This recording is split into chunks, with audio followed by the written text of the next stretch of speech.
እሱንማ ጨረስን እኮ ዋሸህና ማስረጃ አውጣ ነገርኩህ እኮ ጥቅስ አንድ እዛ ጋር ቁርአንን ያብራራል ይላል። ግልጽና የተብራራ ነው ይላል። ግልጽና የተብራራ ማለት ምን ማለት ነው? ገና እየጠየከኝ ነው። የተናገርከው የለም ማለት ነው። ምን ይኸው ነገርኩህ እኮ እየካድክ እኮ ነው አንተ። ግልጽና የተብራራ ነው ካለ የተናገርከው የለም። የተናገርከው የለም። አሁን ለምሳሌ እዛ ላይ አንተ ቁርአንን ያብራራል ይላል። አንተ ነህ እኮ የምትለው ቁርአንን ያብራራል የምትለው አንተ ነህ ያላልኩህ። አያችሁት አይደለ? እንደሱ የሚላላልክም አሁን እንክፈት ስለ ጊዜ አይ ቁርአን የተብራራ ነው የሚል ያለው አልካ። ቁርአንን ያብራራል አይደለም ያልኩት። ቁርአን ግልጽና የተብራራ ነው ያልኩት። አፌ ላይ ቃል አታስቀምጥ አይደል? ተናግረህ ነበር ክፈት ስለ ጊዜ እንደሌለ ስለምታቀዛ ራስ ብለህ ራስን እየመለስክ ያለው። አሁን ቁርአን ግልጽና የተብራራ ከሆነ ለምንድን ነው አብራሪ ያስፈለገው? ግልጽና የተብራራ ሲባል በቃ ላይ አንድ መልስልህ አዳምጥ። እሺ ተማም መልካም። ቁርአን ግልጽና የተብራራ ነው ከተባለ ተፍሲር ለምን አስፈለገው ነው? قواعد التفسير ወይንም የተፍሲር ህግጋቶች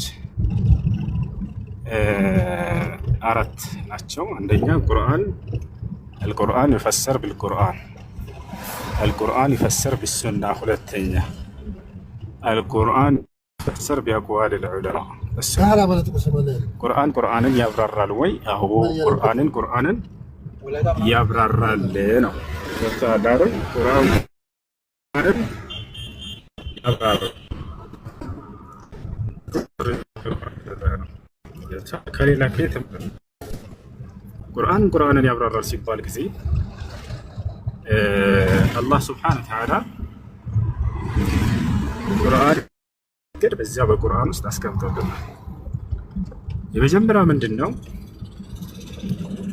አላህ ሱብሓነሁ ወተዓላ የሆነን አንቀጽ ያወርድና ከዛ ያንን ራሱ ያብራራው። በቁርአን ማብራራት ማለት ይሄ ነው። ለምሳሌ ከተባለ የሆነ ቦታ ላይ ጅብሪል ብሎ ይጠቅስልሃል። ያ ጅብሪል ማን እንደሆነ ደግሞ በዛው በቁርአን ራሱ ያብራራዋል።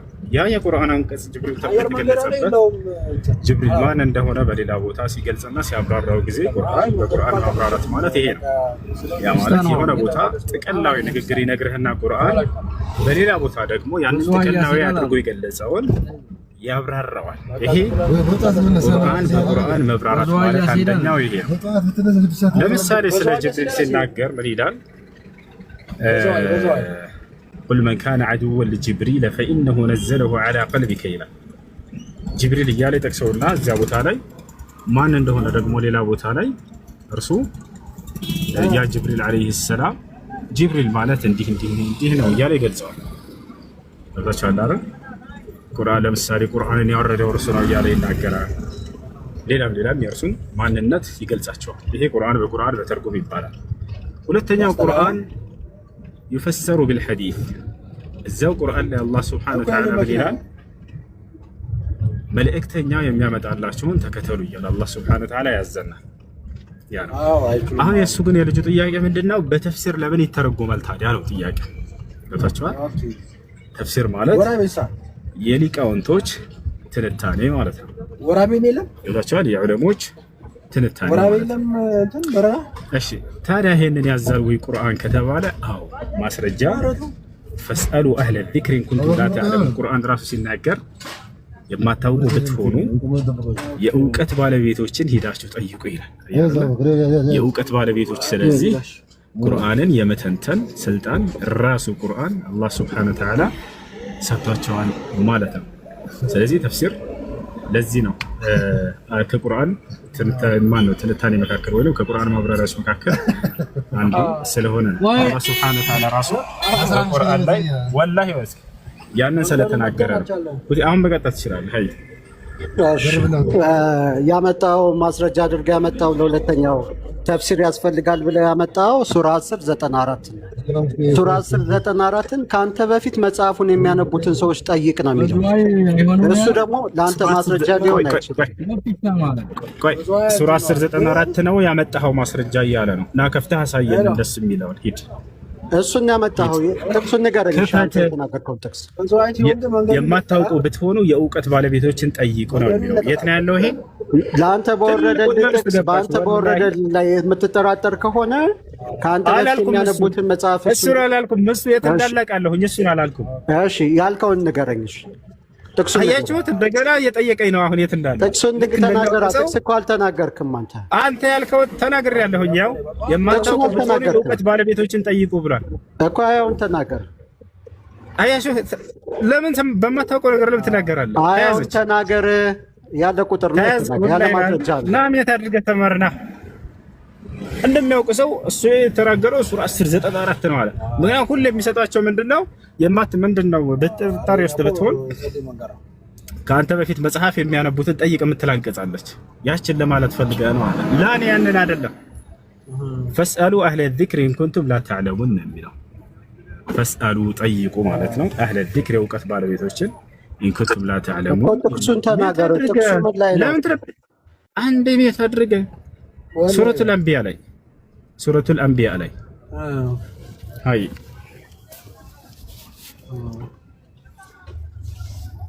ይሄን አውጣ። ሱረቱል አንቢያ እሺ ምዕራፍ ቁጥር ስንት ነው?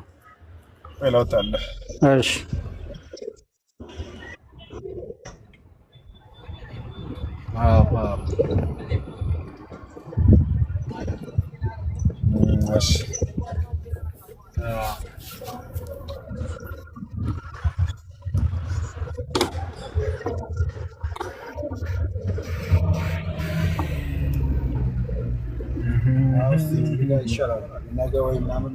አዲስ ነገር ካለ ሰው እና እንትን አላለም። በቃ እንመለሳ ስሜውን ነው ወላሂ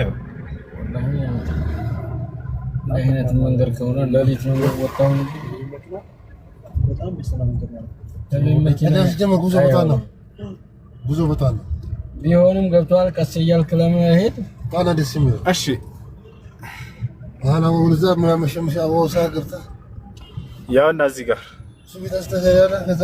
አማርኛ ቁርአን ነው። ይሄ ምንድን ነው? ቁርአን ነው ያለ እኮ አማርኛ ይቶም ወላ ክሮት ነው። እንግሊዝኛ አታነበውም?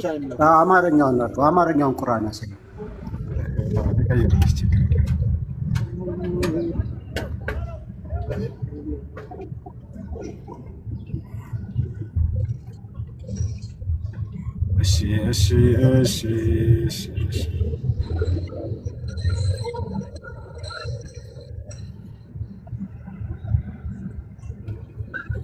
እሺ ፈስአሉ አህለ ዚክሪ ኢን ኩንቱም ላ ተዕለሙን የማታውቁ እንደሆናችሁ የእውቀት ባለቤቶችን ጠይቁ ይላል። ከአንድላስ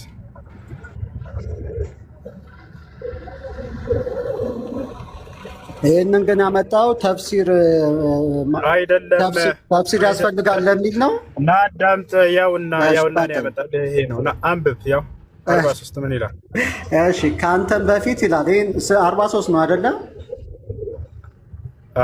እሺ ከላይ ጀምሮ ላንብብ። አንዴ ከ42 እነሱ ከዚያ ቆይ አንዴ ታገሰኝ። በጌታችን የሚጠጉ ናቸው። እሺ ከአንተም በፊት አለ ከአንተም በፊት ወደ እነሱ ወይህን ራእይን የምናወርድላቸውን ሰዎችን እንጂ ሌላን ወይንህን አይደለም። ወይህን ያልኩት ምን ሆነ ነው? ተረጋጋ። እሺ አላክንም። የማታውቁም ብትሆኑ የእውቀት ባለቤቶች ጠይቁ አለ። ይሄን ምን ማለት ነው? ይሄ አሁን የጠየቀው አንቀጽ መጥቶልሃል አይደለ? ምናልክ አሁን ከአንተ በፊት አለ። እሺ ቆይ እሺ ከአንተ በፊት ነው ጀምር አንብብ። እሺ ከአንተ በፊት አንተም በፊት አለ። እሺ ወይህን ያወረድንላቸው አለ። ስለነማን እያወራ ነው? ስለ ነቢያቶች እያወራ ነው። እሺ ከዛስ? ከዛ የማታውቁ ብትሆኑ የእውቀት ባለቤቶችን ጠይቁ አለ። ምን የማታውቁ ብትሆኑ? ስለ ሃይማኖቱ የማታውቁ ብትሆኑ የእውቀት ባለቤቶችን ጠይቁ አለ። እሺ ከአንተ በፊት ሲል ስለ ቁርአን እያወራ ነው። ከአንተ በፊት እያለ ስለ ነቢያቶች እያወራ ነው። ታዲያ ምን አገናኘው ከቁርአን ከእኔ ከተፍሲር ጋር ምን ያገናኘዋል? የእውቀት ባለቤቶችን ጠይቁ ስላለ ቅድም ምን አልከኝ? የማታውቁ ብትሆኑ የእውቀት ባለቤቶችን ጠይቁ ብሏል። ስለ አሳየኝ እንደሱ የሚለውን እኔ የማውቀው 1094 ነው። ከእናንተ በፊት መጽሐፍን ያነበቡትን ጠይቅ የሚል ነው የማውቀው አልክ። አሁን የማታውቂውን አንተ አንቀጽ አሳያዎች። እሱ ምን የሚል ነው? የማታውቁ ብትሆኑ የእውቀት ባለቤቶችን ጠይቁ የሚለው ገብቶሃል አይደል?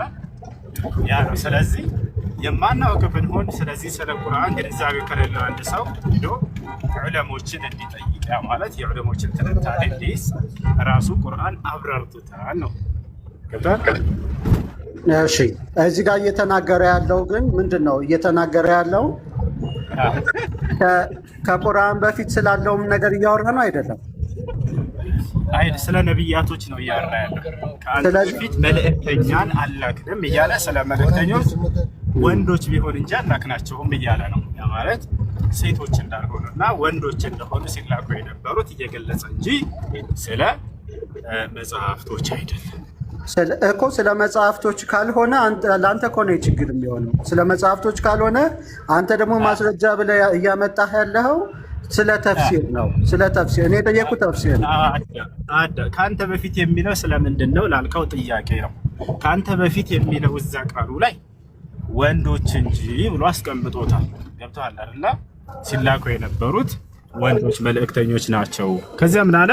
የማታውቁ ብትሆኑ የእውቀት ባለቤቶችን ጠይቁ አለ። ስለዚህ ወንዶች ነው ወንዶች ነው የሚለው ወንዶች እኮ አይደለም ይላል። ላሳየህ ወንዶች በቅንፍ ራእይ ነው የሚለው እና ላሳየህ ይላል። አሳየህ ከአንተ ያው ወማ አርሰልና ሚን ቀብሊከ ኢላ ሪጃል አማርኛውን አሳየኝ። አማርኛውን ምን ታድርግ? ሪጃል ማለት ወንዶች ማለት ነው። አማርኛውን አሳየኝ። ወንዶች ሚል አሳየኝ አማርኛው ውስጥ።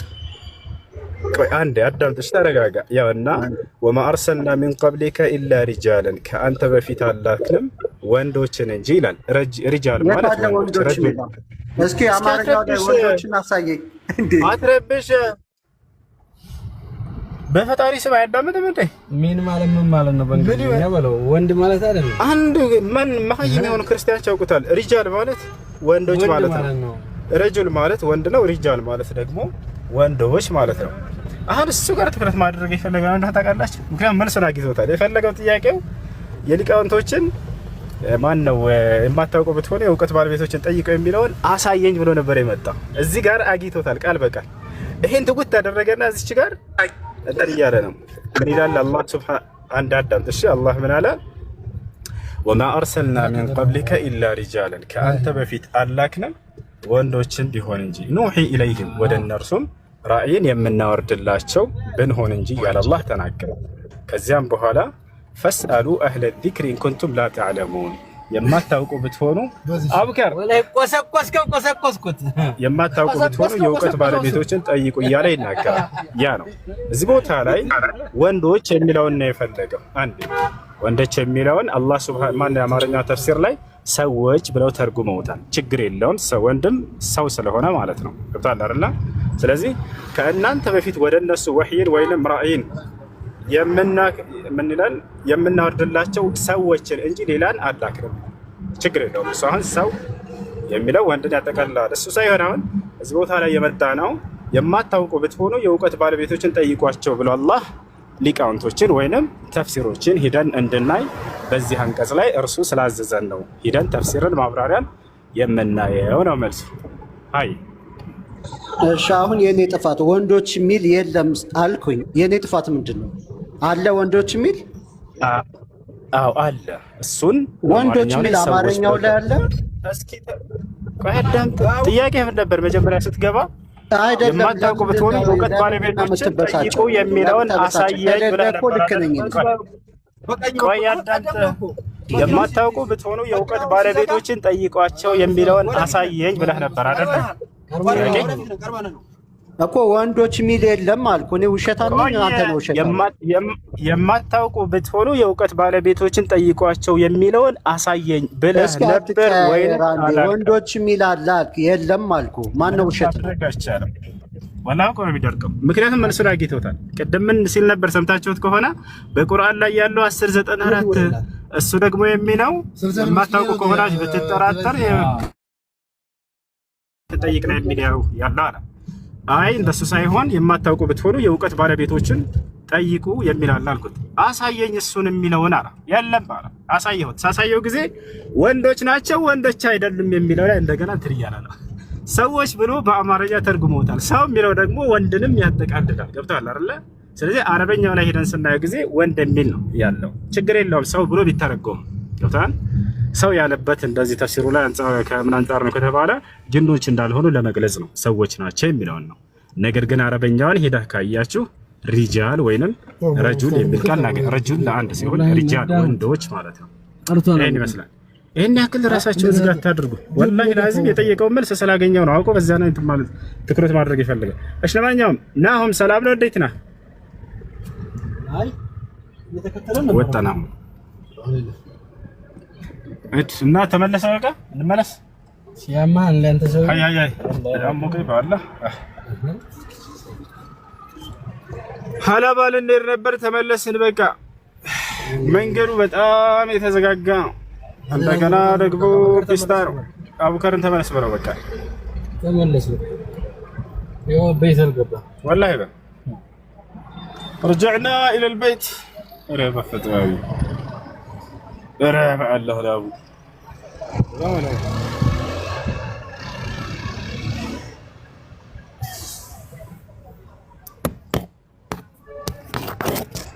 እሺ እንትን አለ። በጣም መንገዱን አንደኛ ምን አላወቅ ነው፣ ሁለተኛ ደግሞ በጣም ፀሐይ ሆነ። ይሄው ላላ ቢታይ ሰው አይ በቃ አልፈ ነው። አብከር ሰላም አለይኩም። ወአለይኩም ሰላም ወበረካቱሁ። ኩሱ እንዴት ነው? እንዴት ነህ? ሰላም ነው አልሐምዱሊላህ። ደህና ናችሁ? አለን አለን አለን። አሁን ወደ እንደዚህ ነው ደግሞ እሺ ክፍት ነበር። ወላሂ ክፍት ነው ያቅም ሲሄው ማታቀውም በቃ አንተ ይሄ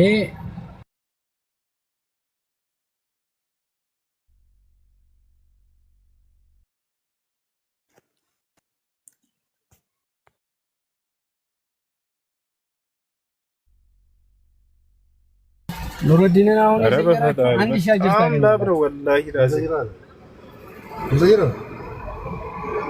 አብከር ከላይ ያለው ክርስቲያን ነው መሰለኝ። አወራው ክርስቲያኖች መጣችሁ መጠየቅ ትችላላችሁ። እውነት ላይ ለመድረስ ይሆን አላማችሁ እና እውነትን ለመረዳት ይሆን።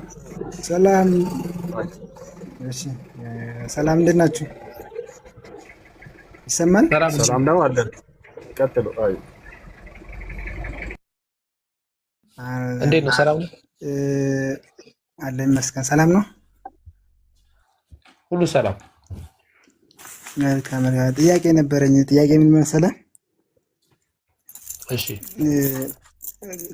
ከነብዩ መሐመድ በፊት የነበሩት ነቢያት የሚኖሩበት መጽሐፍ አለ የለም? ያን ተመልሰልኝ። ከዛ የወረደላቸው መጽሐፍ የወረደላቸው አሁን ከነብዩ በፊት የወረደላቸው መጽሐፍ አለ ካለ አሁን የት ደረሰ የሚለውን መጽሐፋቸው አለ በእጃችን ይገኛል። አላህ ስብሐነ ወተዓላ ያንን ሰጥቶናል። መጽሐፋቸው ሲባል ጊዜ ከሰማይ ወረቀት አይደለም ዱብ ያለላቸው ራእይ ነው። ከአምላክ ዘንድ የሚመጣ መለኮታዊ ራእይ ነው። ከኛ በፊት የወረደላቸው መጽሐፍ ምን ይባላሉ ከተባለ አላህ በቁርአን ላይ ሲጠቅሳቸው ተውራት፣ ኢንጂል፣ ዘቡር የሚባሉ አሉ። ለምሳሌ ተውራት ለሙሴ የተሰጠ ነው። ኢንጂል ለዒሳ የተሰጠ ነው። እነዚህ መጽሐፍቶች ለሙሳ የተሰጠው ትምህርት ማለት ነው። ሙሳ ያስተማረው ትምህርት ምን እንደነበር አላህ በሙሉ ቁርአን ላይ ጠቀሰው። ኢንጂል ብሎ ማለት ለዒሳ የተሰጠ ትምህርት ነው። ዒሳ ምን አስተማረ የሚለውን በሙሉ ቁርአን ላይ አላህ ሱብሓነሁ ወተዓላ ጠቀሰው። አያችሁ፣ ዳዊት ምን አስተማረ የሚለውን አላህ ሱብሓነሁ ወተዓላ በሙሉ ቁርአን ላይ ጠቀሰው። ስለዚህ ለነቢያቶች የወረደው መጽሐፍ አለ ወይ ሲባል ጊዜ ያ አምላክ ያወረደላቸው እንዲያስተምሩ ያዘዘባቸው ትእዛዛት አለ ወይ በእጃቸው ነው? በደንብ አለ ይሁላቸው። ያን እያንዳንዱን ማየት እንፈልጋለን የሚል ካለ የእያንዳንዱን የሙሴንም የመሲሁንም የእነ አብርሃም የኢስሐቅ የያዕቆብ የዮሴፍ የሙሴ የዳዊት የእነዚህ ሁሉ ትምህርት እንዳለ እናገኘዋለን በቁርአን ላይ ይገኛል። እሱ ሀይ እሺ አመሰግናለሁ። ምን መሰለው አሁን በጣም የሚከብድ ምን መሰለህ የሁሉ የተጻፈው አሁን እንደዚህ አለ የመጽሐፍ አለ የሚለው የተጻፈው በቁርአን ብቻ ነው። አሁን እንዴት ልመን በጣም ይከብደኛል። አሁን የሙሐመድ ብቻ መጽሐፍ ቁርአን በመሐመድ ብቻ አለ የወረደው ያንን ብቻ ለማመን አሁን ሌሎቹ እስከ ቁራጭ እንዴት አይኖርም? አሁን ሲታሰብ ቁራጭ ትንሽ እንኳን መኖር ነበረበት። አሁን ዘቡርም መኖር ነበረበት፣ እንጂል ነበረበት፣ ተውራት አሁን እነዚህ ይሉ ዝም ብሎ እንዲሁ እንደተፈጠረ ወይም ደግሞ እንደፈጠረ ይናገራል። ከዚህ በተጨማሪ በሱራ 18:80 ላይ ወጣቱ ልጅማ የሚል አለ። አንድ ወጣት ልጅ እንደተገደለ ምናልባት እናንተ መወርቅና የተሻለ የምታውቁ ይመስለኛልና የተገደለ ልጅ አለ። ያ ምንድነው የተሰጋው? ወጣቱ ልጅማ ወላጆቹ ምዕመናን ነበሩ፣ ቢያድግ ትዕቢትንና ክህደትንም የሚያስገድዳቸው መሆኑን ፈራን ይላል። እና ይሄ ልጅ እንግዲህ ምንም ያደረገው ነገር የለም፣ ግን ስጋት በዚህ ስጋት ይሄ ልጅ ለምን ተገደለ? ገና የወደፊት እንግዲህ እንደዚህ ይሆናል ተብሎ ምኑ ታውቆ ነው? አልሰራም፣ ተግባሩ ላይ አልደረሰም፣ ግን ገና በስጋት እንደዚህ አይነት ነገር አደጋ ወደፊት ያደርሳል ተብሎ ዛሬ ጋር የተቀጨ ልጅ አለና ይሄ ነገርንም ሲታይ አሁን ካወራነው ጋር ትንሽ ስለምመሳሰል ይሄ ልጅ አሁን እዚህ ጋር ለምን ተሰጋና ለምን ተገደለ በሱራ 18:80 ያለ ያለው 65 ጀምሮ ማሳቡ ምናልባት ሰፋ ያለ ነው፣ ግን 18 ላይ ድምድሙ እንደዛ ነው። እሺ አንደኛ ልጁ ህፃን ልጅ አይደለም። እሺ ህፃን ልጅ ነው የሚል የለም እዛ ቦታ ላይ ወጣት ነው። ወጣቱማ ይላል ወጣት ይላል። ወጣት ልጅ አየህ አይደል? ስለዚህ ለወጣትነት የደረሰ ነው። እሱን መጀመሪያ ማወቅ ያለባቸው ነገር ነው። ብዙ ሰው ጉላም ስላለ ህፃን ይመስላቸዋል። ጉላም አይደለም። በቃ ለአቅመ አዳም የደረሰ እንደሆነ አልሑዱድ الشرعية ሸሪዓዊ ህግጋቶች የሚፈጸሙበት ለአቅመ አዳም የደረሰ ወጣት ልጅ መሆኑ ሌላው የምትገነዘቡበት መንገድ ምን መሰላችሁ? ልጁን በገደለው ጊዜ ሙሳ ዓለይሂ ሰላም ምንድን ነው ያለው? የተቃወመበትን ቃል በደንብ አስተውሉ። ምን አለው? ቃል አቀተልተ ነፍሰን ዘኪየተን ቢገይሪ ነፍስ፣ ንጹህ የሆነችን ነፍስ ያለ ነፍስ ትገድላለህን አለው። አየህ አይደለ? ህፃን ልጅ ቢሆን ለምሳሌ ልጠይቃችሁ፣ አንድ የ5 ዓመት የ6 ዓመት ህፃን ልጅ ኃጢአትን ቢሰራ ሁዱድ ሸርዕያ ሸሪዓዊ ህግጋት በእርሱ ላይ ይፈጸማል አይፈጸምም? እስኪ መልሱ። ለአቅመ አዳም ያልደረሰ ህፃን ልጅ ኃጢአትን ቢያደርግ ሸሪዓዊ ህግጋት በእርሱ ላይ ይፈጸማል አይፈጸምም? ይፈጸምበታል አይፈጸምበትም? አይፈጸምበትም። አየህ አይደል? ለምሳሌ አይፈጸምበትም። አየህ አይደል? አንድ ሰው ለአቅመ አዳም ካልደረሰ ለአቅመ ሔዋን ካልደረሰች ህፃን ልጅ ኃጢአትን አደረገ ተብሎ ይሄ የሰረቀ እጁን ይቆረጥ የገደለ ይገደል የሚለው ህግ በእርሱ ላይ አይፈጸምም። ሙሳ ግን በልጁ መገደል ላይ ሳይሆን የተቃወመው በምንድን ነው? ሌላን ነፍስ አልገደለም እኮ ይህ አካል ነው ያለው። በቃ ሁዱድ ሸርዕያ መፈጸሙን አይደለም። ለምን ገደልከው ሳይሆን ህፃን ልጅ ስለሆነ ሳይሆን ያለው ሌላን ነፍስ ሳይገድል እንዴት ትገድለዋለህ አለ። አያርለ ስለዚህ መገደሉን ሳይሆን ሙሳ ዓለይሂ ሰላም የተቃወመው ሌላን ነፍስ ሲገድል አላየሁም እና ነው ያለው። ህፃን ልጅ ቢሆንስ ጭራሽ ይህን ጥያቄ ሙሳ ያነሳው ነበር። እንዴ ህፃን ልጅን ለምን ትገድላለህ ነው በቀጥታ። ስለዚህ እርሱ ወጣት ለመሆኑ ሸሪዓዊ ህግጋት የሚፈጸምባቸው ተካሊፍ ሸርዕያ ላይ እንደደረሰ ሰውየው ከዚህ መረዳት ትችላላችሁ። አንደኛ ይሄ ነው። ሌላው ልጁ ወጣት ሆኖ አጥፊ ነበረ። ያ ማለት ቤተሰቦቹን በክህደት ላይ የሚያስገድዳቸው ሰው ነበር። ካነ ዩጅቢሩ አበወይሂ ዐለል ኩፍር፣ በክህደት ላይ የሚያስገድዳቸው በጥፋት ላይ የሚሰራ ሰው ነበር። ወአመ ልጉላሙ ፈካነ አበዋሁ ሙእሚነይን ፈኸሺና አን ዩርሂቀሁማ፣ እንዳያስገድዳቸው ፈራን የሚለው ሰውየው በዚያ ነገር ላይ እያደረገ እያለ ቀስ ብሎ በግድ ያንን ነገር በቃ አድርጎ የሚል አይነት ደረጃ ላይ የሚደርስ ነበር። አየህ፣ ወደ ኩፍር እየጠራ ያስገድዳቸው ነበር ልጁ። አን ዩርሂቀሁማ ጡግያንን ወኩፍራ በግድ ግን ይሄ ሰውዬ እስከሚያስክዳቸው ድረስ አይጠበቅም። ሰውየው እምነቴን ካልተቀበላችሁ ብሎ ሰዎችን አዛ የሚያደርግ ከሆነ በዚያ ላይ ሁዱድ ሸርዕያ ይቆምበታል ወይ? አሁን ይቆምበታል። ባስተምሮ ብቻ አይደለም። አየህ፣ ሰውየው ግን በወላጆቹ ላይ ጫና የሚያደርግ አጥፊ የሆነ ሰው ነበረ። ከዚያ አንጻር እንጂ ህፃን ልጅ አይደለም። በመሰረቱ ትልቅ ሰው ነው። ያ ሰው ወጣት ልጅ ነው።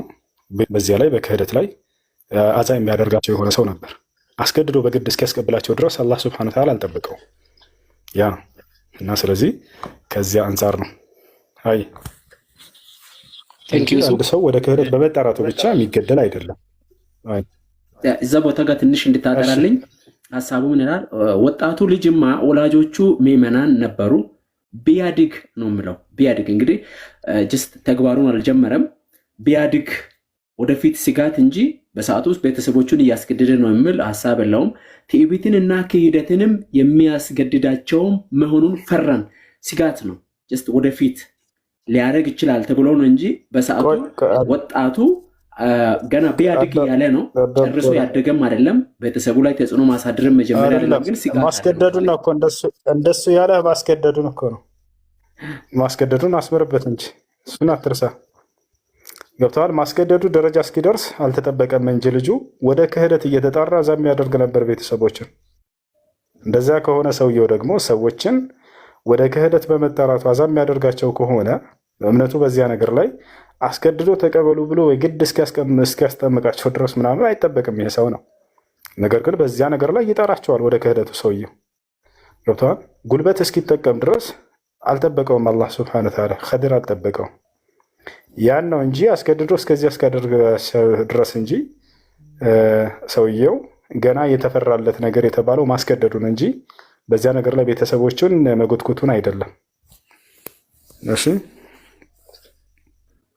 ኦኬ፣ ይሄ ነው። ቴንክ ዩ።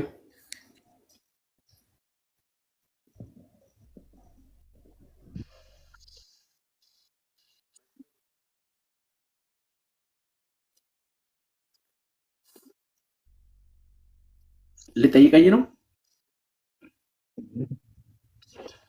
ኦኬ፣ ጠይቀኝ። ከቻልኩ መልሳለሁ።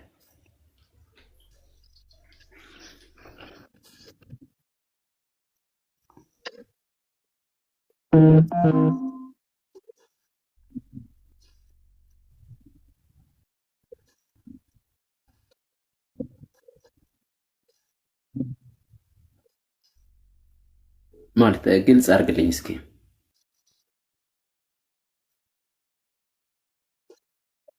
በችሎታ እንግዲህ ይችላል የምለው ሀሳብ እንግዲህ የእግዚአብሔር ችሎታን መገደብ አንችልም።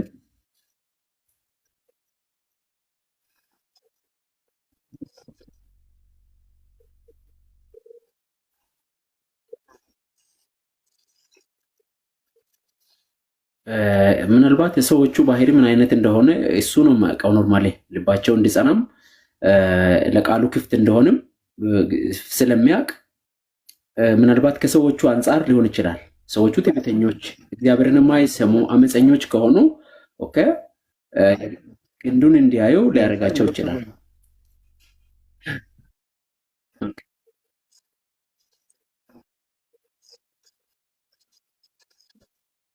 አልገባኝም። እንዴት ነው የምዘጋባቸው ስትል አልገባኝም። ምን ሀሳቡ ራሱ አይሰማም እያሉ ነው። ይልክላቸውና ምናልባት ኦኬ ይሰማል ድምጼ አይሰማችሁም? ከስር እስኪ የኔ ይሰማችኋል? ምናልባት እሱ እያወራ አይደለም ነው እሱ አይደለም የሚያወራው። አዎ ያው ይሰማል አሉ። አይሰማም? ይሰማል። እስኪ አንድ ጻፉ የሚሰማው። አይሰማም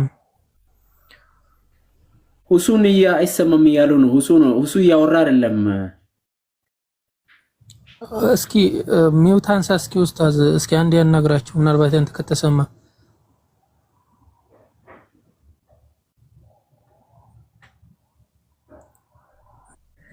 አሁን ይሰማል አሉ። በቃ አሁን ይሰማል። እሺ አብዱን አስገቡት አንድ ጊዜ።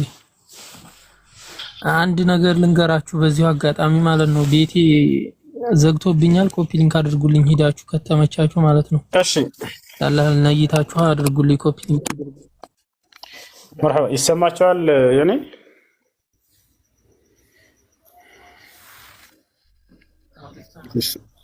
ከስር ይሰማል። አብዱል ከሪም መጥቷል።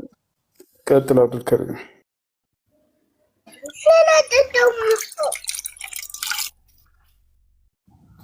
የቻላችሁትን አድርጉልኝ ገብታችሁ በትህትና ያኔ አግዶኝ ነው።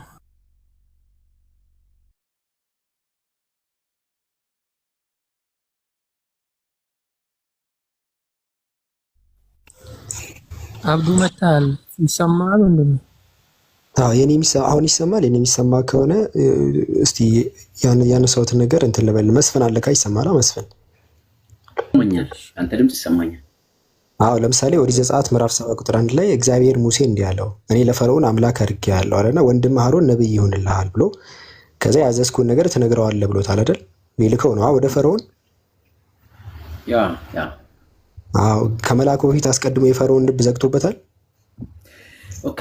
የፈርዖንን ሐሳብ አይተህ ከሆነ ወደኋላ ጠጋ ብለህ ማንበብ ይጠይቃል። ምክንያቱም ፈርዖን እግዚአብሔርን የማያውቅ ወይም ደግሞ ያኛው ዮሴፍን የማያውቅ ሌላ ፈርዖን እንደተነሳ መጽሐፍ ይናገራል። አመፀኛ የሆነ እና እስራኤላዊን ያስጨነቀ እንደነበረ ይናገራል። በሙሴ ጊዜ እዚህ ጋር ሙሴ የተላከ ጊዜ አይደለም የፈርዖን ልብ የደነደነው ወይም ደግሞ የጠነከረው እግዚአብሔር ነው ማለት ነው። ስለነ ፈርዖን ያወራሁት እኔ ደግሞ በዛ ሰዓት በሙሴ ጋር ስላለውን እያወራ ያለሁት እና ሙሴ የላከ ሙሴ ልኳላ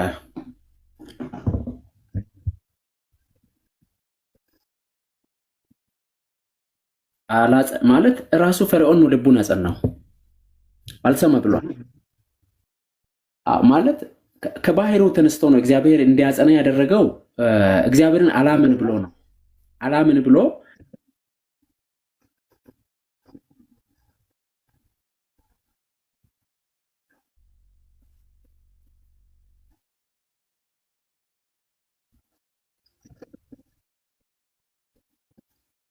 ፈርዖን ራሱ ነው ልቡን የዘጋው። ምናልባት ማለት እንዴት እንደሆነ ታውቃለህ? ሐሳቡን ሙሉ ማንበብ ይጠይቃል። ከዘጸአት ምዕራፍ 2 ጀምረህ ስታነብ የሙሴ አወላለድ ጀምረህ ስታነብ ጥያቄው መልስ ለኔ ማስረጃ ያንተ መልስ ብቻ ነው። ራሱን የዘጋው ወይስ ራሱን የዘጋው? ባላገኝ እኔ መልሱን ነው ካገኘው መልሱን ነው የፈለኩት እኔ መስፍን። አሁን እዚህ ጋር መልሱ ምንድነው? ቀድሞ እነ ሙሴን ከመላኩ ፊት ቀድሞ የፈርዖን ልብ ዘግቷል ወይስ አልዘጋም ነው መልሱን። ይሄንን ነው የምፈልገው። ሙሴ ራሱ አንተ ፈርዖን ራሱ ነው ልቡን የዘጋው ወይስ እግዚአብሔር ነው የዘጋበት ቀድሞ? መልሱን ይሄንን ነው የምፈልገው። አንተ ያው አንድ ሳይድ አታርገው፣ ምክንያቱም ሐሳቡ በጣም ሰፊ ስለሆነ ማስረጃ ስላለ ምንም ሰፊ አይደለም። መጽሐፍ ቅዱስ ይናገራል። አሁን ራሱ ዘግቷል። አሁን ሁለት መልስ እኮ ነው ያለው። መዘጋት አለመዘጋቱን ለመናገር ነው የሰፋው አይደለም። እንዴት አለ መሰለህ ዮሴፍ ለእስራኤል ለግብጽ አገር ሁለት ራስ እንደዋለ ታውቃለህ። አረ ስለ ዮሴፍ እየተወራ አይደለም። ሐሳቡ እኮ ከዛ ነው የምነሳው። አንተ አሁን የሆነ በጣም ቁንጽል አድርገህ ዘግተኸው በቃ ብሎክ አድርገው እኮ ነው እንድመልስልህ የምታደርገው ነው። እንደዛ አይደለም። ይሄኛው አመፀኛው ፈርዖን እግዚአብሔርን የማያውቅ ሰውንም የማይፈራ ያ መጀመሪያ የነበረው አመፀኛ። ምክንያቱም መስፍን ይሰማል። አንዴ በቃ ወደዛው ሳትሄድ በደንብ ነው የምትሰማኝ።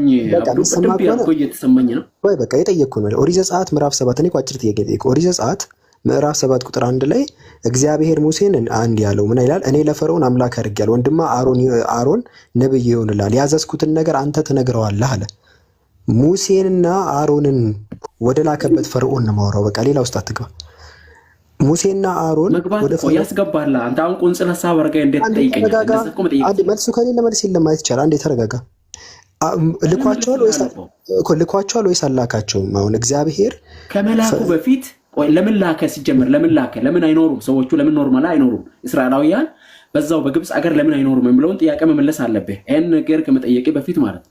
እስራኤላውያን 330 ጥያቄ እሱ አይደለም።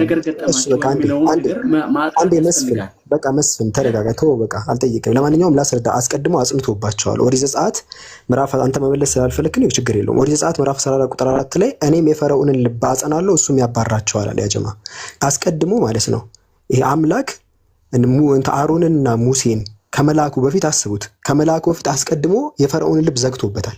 ከዛ ያባራቸዋል ይላል። ምን ማለት ነው? አይ ለምሳሌ የቤቴን በር ዘግቼባችሁ ሂዱ ብያችሁ ወደ ቤቴ አይታችኋል፣ በሬን ዘግቼዋለሁ ሄደው ይጋጫሉ ብሎ እንደመናገር ማለት ነው። አስቀድሞ እዚህ ጋር ዘጸአት ምዕራፍ 14 ቁጥር 4 ላይ እኔ የፈርዖንን ልብ አጸናለሁ እሱም ያባርራቸዋል አለ። እኔ አጸናለሁ ያባርራቸዋል አለ። ዘጸአት ምዕራፍ 4 ቁጥር 1 ላይ እግዚአብሔር ሙሴ ያለው ወደ ግብጽ ስትመለስ በእጅ ያደረጉት ተአምራቴ ለፈርዖን ፊት ታደርጋለህ፣ እኔ ግን ልቡን አጸናለሁ አለ። ህዝቡን አይለቅም አለ። እኔ ልቡን ዘጋለሁ ያባርራቸዋል ይላል። ልቡን ከዘጋው እኮ ፈርዖን ምንም ጥፋተኛ አይደለም። እኔ ልቡን አጸናበታለሁ ያባርራቸዋል ይላል። ይሄ ማለት እኮ ቀልድ ነው፣ ድራማ ማለት ነው። ለምሳሌ ያስቀድመ የፈርዖን ልብ ዘጋበታለሁ ማውራት እኔ ለምሳሌ ፈርዖንን እንትን ይቅርታ እዚህ መስፍንን ሚዩት አደርገዋለሁ ማውራት አልችልም ማውራት አይችልም አልኩኝ።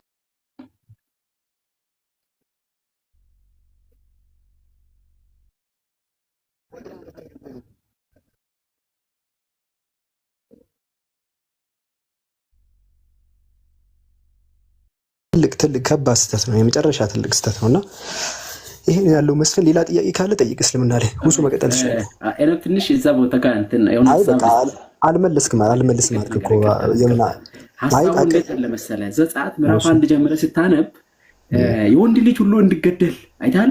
ወንድ ልጅ ከተወለደ በሙሉ እንዲገደል፣ ሴት ብቻ እንዲያድግ የሚል ሐሳብ አለ። ምናልባት ሙሴ እንዴት እንዳደገ ገናኛ ሐሳብ ላይ እንደሆነ ተሰው ሐሳብ ሪፍሌክሽን ልስጥ ካልክ ሪፍሌክሽን ምን ያክል ልቡ ጨካኝና ደንዳና እንደሆነ የምታውቀው መጀመሪያ ላይ ስለዛ ደንዳና አላውጣውን ምዕራፍ 14 ላይ የድከው እንዴት አለ መሰለ። ይቅርታ ምናልባት አላበዛም።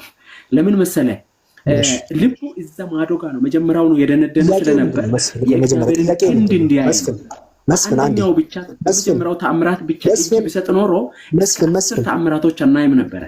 መስፍን ለምንድን ነው አሮንና ሙሴን የላካቸው እግዚአብሔር? እስራኤልን ነፃ ሊያወጡ ከባር ነው። አይ ወደ ፈርዖን ለምንድን ነው የላካቸው? ነፃ እንዲያወጡ ነው። ውሸት ነው። ለምሳሌ አሁን የተናገርከው ለምሳሌ መጽሐፍ ቅዱስን አላነበብክም። እሺ ክፍሉን እኔ ደግሞ ላንብብ፣ ለዛ ነው ያቋረጥኩ። ኦሪት ዘጸአት ምዕራፍ 7 ቁጥር 1 ላይ ወንድም አሮን ነብይ ይሆንልሃል አለና ያዘዝኩህን ነገር ሁሉ ትነግረዋለህ አለ። እግዚአብሔር ለሙሴ ነግሮታል። የእግዚአብሔርን መልእክት ለፈርዖን እንዲደርስ ነው። ይሄን አላነበብክም። ለምሳሌ አይተሃል። ሁለተኛ ስህተት ማለት ነው። ስለዚህ ክፍሉን አንበበ ብትመልስ የተሻለ ነው። እሺ ጊዜያችን ካለማባከን። ስለዚህ አሁን ቀድሞ የእግዚአብሔር ንግግር ለፈርዖን እንዲደርስ ከታሰበ የእግዚአብሔር የፈርዖን ልብ ማደንደን መልእክት ልከህ ቀድመ ልቡን ማደንደን ተገቢ አይደለም። መልእክት ለሁሱ መልእክት አለኝ ካልክ አስቀድመ ግን ይሄ ለምሳሌ ላከኝ ለአብዱልከሪም ለሁሱ መልእክት አድርስለት አልከኝ። አስቀድመ እኔ መልእክቱን ይዤ እየሄድኩ እያለ አስቀድመ የሁሱን ልብ ዘጋው። የኔ መልእክት ይዞ መሄድኩ የማይረባ ነገር ነው። ከዚህ በኋላ ከዘጋህበት በኋላ ለምን እኔን ትልከኛለህ? ኦልሬዲ እኮ ዘጋህበት። እዚህ ጋር ዘጸአት ምዕራፍ 7 ቁጥር 1 ላይ ወንድም አሮን ነብይ ይሆንልሃል ያዘዝኩትን ሁሉ ትነግረዋለህ አለ። ግን አስቀድሞ ዘግቶበታል። አስቀድሞ ምናል ያባራቸዋል አለ። እኔ አሽግ አጽንቼበታለሁ ያባራቸዋል። ይሄ ፍጹም የወረደ ነገር ነው። ኦኬ እሱ ላይ ኤክስፕሬስ ትንሽ ሐሳብ እንድሰጥ ትፈቅድልኛለህ? ምዕራፍ 3 ላይ ጀምረህ ምዕራፍ 3 አይደለም እዚህ ላይ ነገር ነው መልሶ ሐሳቡ የተያያዘ ስለሆነ የሆነ ቁንጽል ሐሳብ ይዘህ እዚህ ጋር እኮ ምንም መስራት አትችልም።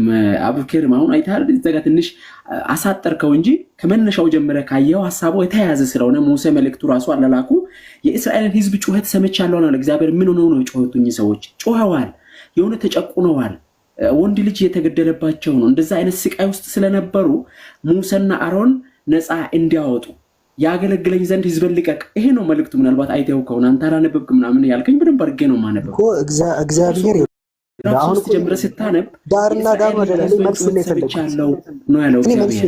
ለምን ጮኸ የሚለውን ጥያቄ ስትመልስ ለምን ጮኸ አይደለም እኛ እሱ ጋር አይደለም ጥያቄያችን። መስፍን ምን ሆነዋል እንዴ? ተው እንጂ ትልቅ ሰዎች እኮ ነን እኛ። ገብቶናል። ለምን ምን አድርጓል ፈርዖን ምናምን ገብቶናል። እግዚአብሔር ግን መልእክቱን ሲልክ ፈርዖን ያዳምጥ ነበረ ነው እያልኩ ያለሁት። ፈርዖን ይሄኛውን መልእክት ይቀበል ነበር። እንዳይቀበል ያደረገው ይሄ የመጨረሻውን መልእክት እንዳይቀበል ያደረገው አስቀድሞ ስለዘጋበት ነው። እዚህ ጋር እኮ የመጨረሻ መልእክት እኮ ተሰጠው። ምን አለ? ለፈርዖን አምላክ አድርጌያለሁ ወይም አሮን ነብይ ይሁንልሃል፣ ሄደ ያዘዝኩትን ንገረው አለ። ከዛ ምን አለን ደግሞ? እኔ የፈርዖን ልብ አጸናለሁ እርሱ ያባራቸዋል አለ። አጸናለሁ ያባራቸዋል አለ። አለቀ። መልእክት ልኮ ነበረ። ምንም አይነት መልእክት ይሁን እንዳይቀበል ያደረገው ፈርዖንን የእግዚአብሔር ልብ ማጽናት ነው። ሲምፕል ሀሳት። እኛ በቁርአን ላይ በእስልምና ላይ ፈለማ ዛጉ አዛገላሁ ቁሉበሁም ልባቸውን ሲያዘነብሉ አላህ ያዘነብላል። ተከትሎ ነው የሚመጣው። ፊ ቁሉቢሂም መረድ ልባቸው ላይ በሽታ አለባቸው። ፈዛደሁሙላሁ መረዳ አላህ በሽታን እንትን አለባቸው ይላል እንጂ ማለት ነው። አስቀድሞ አላህ በሽታ አስገባባቸው፣ ከዛ በኋላ አመፁ። እንደዚህ አይመጣም። ይሄ መጽሐፍ ቅዱስ ላይ ነው። የፈርዖን ልብ አጸና፣ ከዛ ፈርዖን አባረረ። ይሄ እኮ ኦብቪየስ እኮ ነው ታዲያ። ለዚህ ይሄኛው ነው እሱ ቀጥል ሚስ ኢንተርፕሬት ያረክ ነው። እንደዛ አይደለም፣ በፍጹም አይገናኝም። አሁን አንተ ያረከና እግዚአብሔር የፈርዖንን ልብ ያጸናው ምናልባት ሐሳቡን አንብብልኝ። በቃ እሺ፣ ዘጸአት 14 ተራትን አንብብልኝ። ክርስቲያን ነኝ ስማኝ። የፈርዖን ልብ የጸናው ተአምራቶቹን እንዲያሳይ ነው። እግዚአብሔር የፈርዖን ጠንቋዮችን አይተህ ከሆነ እስከ አራተኛ ተአምራት ድረስ ከሙሴ ጋር ተአምራት ያደርጉ ነበር። እሱን ዘጸአት አንተ ብታወራውና የግላጭ ማቋር ዘጸአት 14 ተራትን እያነበብክ ጨርስ፣ ችግር የለው። እዛ ጋር ቀጥል። ዘጸአት ምዕራፍ 14 ቁጥር 4ን እያነበብክ 14ን አንብበህ እኮ አትረዳም። ዘጸአት ሙሉውን ማንበብ አለ። ዘጸአት ማለት ራሱ ገና ከመውጣት ነው። ለዚህ ለእስራኤል ገና ሙሴ ከመወለዱ ጀምሮ ማን ያጸናው የሚለውን አንብብና አረባክቶ ይሄ ስቃይ ሲያደርስ የነበረው ፈርዖን ነው። ያንስ ልቡን ማን ነበር ያጸናው? እስራኤል ወንዶች እንዲገደሉ ሲያደርግ ማን ነበር ልቡን ያጸናው? እግዚአብሔር ገና ሙሴን ዘጸአት ምዕራፍ 14 ታነብልናለህ መስፍን? አንዴ ምራቱን እኩል እያደረገ ነበር። ኢባብን እየቀየረ ነበር። መስፍን ምንም አይደለም። ዘጸአት ምዕራፍ 14 ቁጥር 4 የሚለውና አንተ የምትለው ጭራሽ ነው የማይገናኘው። እኔ ጥቅሱን አነበብኩኝ። ኦሪት ዘጸአት ምዕራፍ 14 ቁጥር 4 ምን ይላል? እኔ ማለት እግዚአብሔር የፈርዖንን ልብ አጸናለሁ፣ እሱም ያባራቸዋል። አለቀ። ጥቅሱ እንደዚህ ነው የሚለው። ሁሱ ቀጥል። መርሐባ ችግር የለም። አብዱልከሪም ቀጥል። አንድ ትንሽ ሻሃዳ መያዝ ፈልጋለሁ እያለች ነው። ሀሴት መግባት ትችያለሽ። እሺ አትቆይም በዚህ ሻሃዳሽ። ቀጥል አብዱልከሪም ጨርሱ። እና መስፍንዬ ምንድን ነው በቃ አንተ የምትለውና ጥቅሱ ተጋጭታቸዋል። መጽሐፉና ጥቅሱ አትገናኙ። መጽሐፉ የሚለው ምንድነው የሚለው? በመጀመሪያ ደረጃ ዘጸአት ምዕራፍ 7 ቁጥር 1 ላይ እንግዲህ አምላክ ሙሴን አለው እኔ ለፈርዖን አምላክ አድርጌሃለሁ፣ ወንድምህ አሮን ነብይ ይሆንልሃል፣ ያዘዝኩህን ነገር ትነግረዋለህ አለ። ስለዚህ ጋር ምንድነው የምንረዳው? አምላክ ሙሳ አለይሂ ሰላምና ወንድሙ አሮንን እንግዲህ ሊልካቸው ነው ወደ ፈርዖን። ከዛ መልእክት ሰጣቸው። አሁን ፖይንቴ እኔ እዚህ ጋር አይደለም ችግሬ። አምላክ መልእክት ልኳል፣ ችግር የለውም። ግን ሙሴ ፈርዖን ግን ይሄን ነገር ሰምቶ ልቡ ሊመለስ ይችል ነበር። በስተመጨረሻ ገባ። ያለፈ ታሪኩን እያወራን አይደለም። ከዚህ ቀደም እንዲያርጓል እሱ አይደለም ጥያቄያችን። ወንጀለኛ ሰዎች ስንት ወንጀለኞች ሰዎች ተመልሰዋል። ይሄ የመጨረሻ እንዳይመለስ የመጨረሻ መልእክቱን አያይዞ ሲልክ ምን አለ እግዚአብሔር? ዘጸአት ምዕራፍ 14 ቁጥር 4 ላይ እኔ የፈርዖን ልብ አጸናለሁ ያባራቸዋል አለ። ነገረን አስቀድሞ። ዝም ብዬ መልካቸው አለ። ከሄዱ በኋላ እኔ ልቡን አጸናለሁ ያባራቸዋል አለ። በቃ ድራማ ማለት ባጭሩ ይሄ ነው። ስለዚህ እንደዚህ መደረግ አልነበረበትም ነው ሐሳቡ። ሚስ ኢንተርፕሬት ያደረግ ስለሆነ ነው። አንተ አሁን ሌላ ፈርዖን አይደለም፣ እኛው ራሱ ፈርዖን ነው። ጥቅሱን አንብበው ዮሴፍን የማያውቀው ሌላ አመፀኛ ነው ብለው ሲጀምር ራሱ አይተው ከሆነ አመፀኛ ንጉስ እንደተነሳ ይናገራልና ይሄኛው ሰው እስራኤልን በጣም እንደሚጨቁናቸው በደንብ አድርገህ ታውቃለህ። እነሱ ከመጠን በላይ እስራኤላውያን ሲበዙ ደስ ስላላለው ወንዶች እንዲገደሉ ሲያደርግ ፈርዖን ወንዶች ልጆች እየተገደሉ ገና እንደተወለዱ እየተገደሉ ባለበት ሰዓት ላይ ማን ነው እንደዛ ቦታ ጋር ሙሴን እግዚአብሔር እንደዛ ብሎታል አላለውም? ሙሴ በዛ መካከል ነው ይግል ከዛ በኋላ ነው እኔ የሰጠው ጥቅስ። ከዛ መስፍን ከዛ በኋላ ነው መስፍን እኔ ከዛ በኋላ የሰጠውን ጥቅስ ነው። ወደ ኋላ ለምንድን ነው የምትመለስ? ገባኝ። ከዛ በኋላ ያለው አንድ ጠረፍተ ነገር ያልሞላ ሐሳብ ይዘህ እኮ ነው አሁን ማለት እንትን ያረክ ያለው አርጉመንት በጣም ብዙ ማለት አያስቀድም፣ ረጅም አይሄድም። ሐሳቡ ሰፊ ስለሆነ መስፍን ጥቅሱን አንብብ። እግዚአብሔር የፈርዖን ልብ አጸና ብቻ የሚለውን ሐሳብ አያስቀድም። ዘጸአት 14 4 ነው አንብበው መስፍን። በቃ እኛ አንተውንና ከመጽሐፉ ጋር አንተ ተጋጭ። ዘጸአት 3 ጀምረን እስኪ እናንብብና ዘጸአት 14 4 አትፈልገው ጀምረን እስኪ እናንብበው። በጣም የሚያስገርም ሐሳብ ታገኛለህ። 14 እኮ ልክ እስራኤል ሊለቀቀው አሁን ነፃ ወጣው አካባቢ ላይ ነው።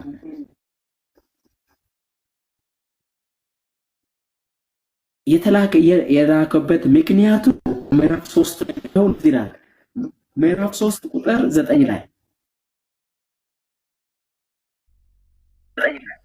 አይሰማም? ይቆራረጣል መሰለኝ። የኔ ይሰማሃል? የኔ ይሰማሃል መስፍን? የኔ ይሰማል እንዴ? ድምጽ ተቋረጥኩኝ?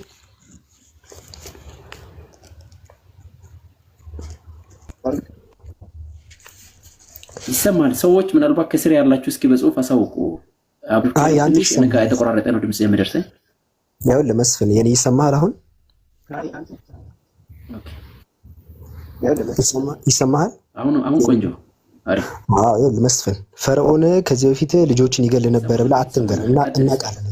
የመጀመሪያው ፈርዖን ሰዎችን ይዞ ነበር፣ እናውቃለን። ይሄንን በቃ ይሄን እንዳልና ወደኋላ ተመልሰን ይሄን እናውቃለን።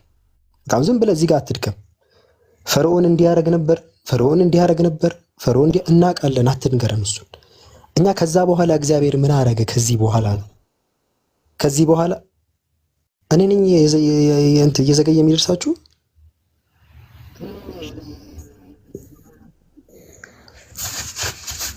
ከረጅም ከወሮች በኋላ እሺ በቃ ሚዩት ላድርግ ነው።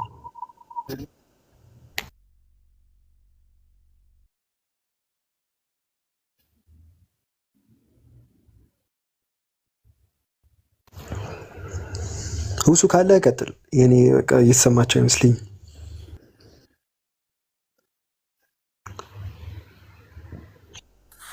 ይሰማል አብዱልከሪም? እሺ ጥያቄ አለህ መስፍን? ሌላ በእስልምና ላይ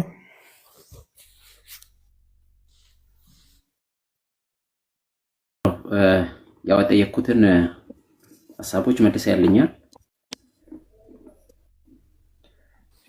ምናልባት አብዱልከሪም ጋር ያቺ ሀሳብ ቢጨርስ አሪፍ ነበረ።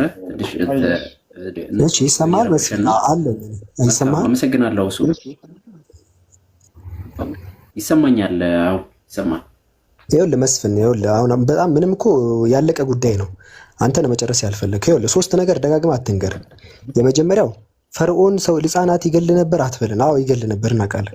ከዛ በኋላ የተፈጠረው ሰዎችን እንዲያርጎ ነበር እናውቃለን። ያንን በስተመጨረሻ እግዚአብሔር ልኮለታል ወይስ አላከለትም? ሙሴና አሮንን ልኳቸዋል ወደ ፈርዖን። እዛ ጋር ያለ ነው። እኛ የድሮ ታሪኩን እያወራን አይደለም፣ ፕሪቪየስ ሂስትሪ እያወራን አይደለም። ከዛ በኋላ እግዚአብሔር እኮ ፕሪቪየስ ሂስትሪ ብሎ እኮ አልተውም፣ መልክተኞችን ላከ። ገባ? ከላክ እዛ ጋር ያለ ነው። አፍተር ኦል ፈርዖን ምንም ብዙ ነገርም አድርጎ ግን መልክተኛ ላከለት። በቃ እዚህ ጋር ያለ ነው። ወደ ኋላ አትመልሰን። በቃ ከፊት ለፊት ያለው መልስ መመለስ ማችል ከሆነ አልመለስም በለን። ወደ ኋላ ያለው ሕፃናት ገሎ ነበር፣ እንዲያርጎ ነበር፣ እንዲያረግ ነበር አትበል። ያረጋል፣ ያንን አድርጎ ነበር። ከዛ ግን እግዚአብሔር ግን መልእክት ሊልክለት ፈለገ። ከዛ ጋር ያለ ነው። አሁን እኛ ዘጸአት ምዕራፍ 7 ቁጥር 1 ላይ በቃ እኔ ለፈርዖን አምላክ አድርገህ ወንድም አሮን ይሁንልህ ያዘዝኩትን ትነግረዋለህ አለ። በቃ እዚህ ጋር ያለ ነው።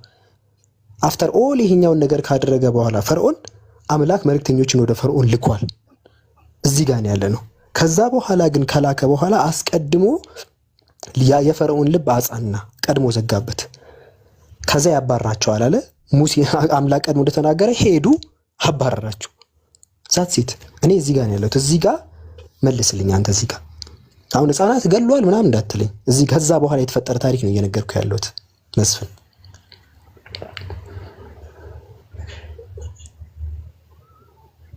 በጣም ክትፎ የሆነ ድምፅ ነው ደረሰኝ። ኖርማሊ በጣም ተቆራርጠዋል።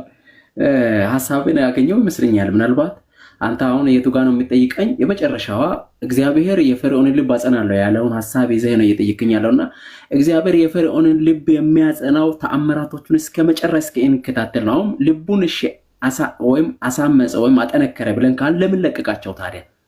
10ኛው መቅሰፍት ላይ ፈርዖን ለምን ህዝቡን ሊለቅ ቻለ የምለው ጥያቄ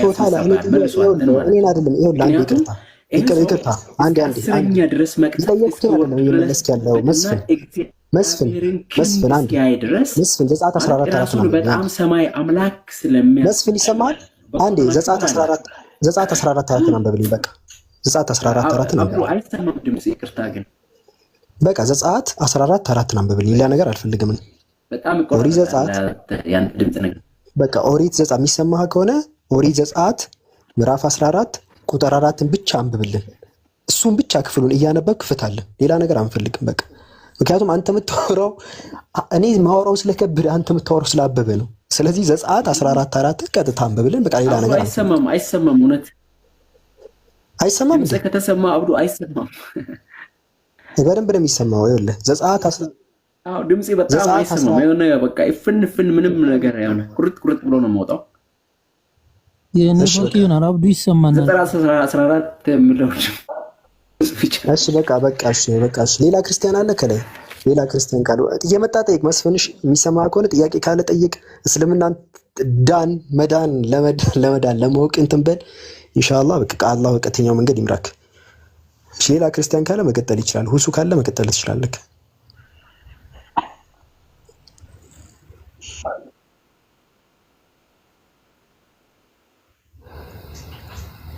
አለ ሁሱ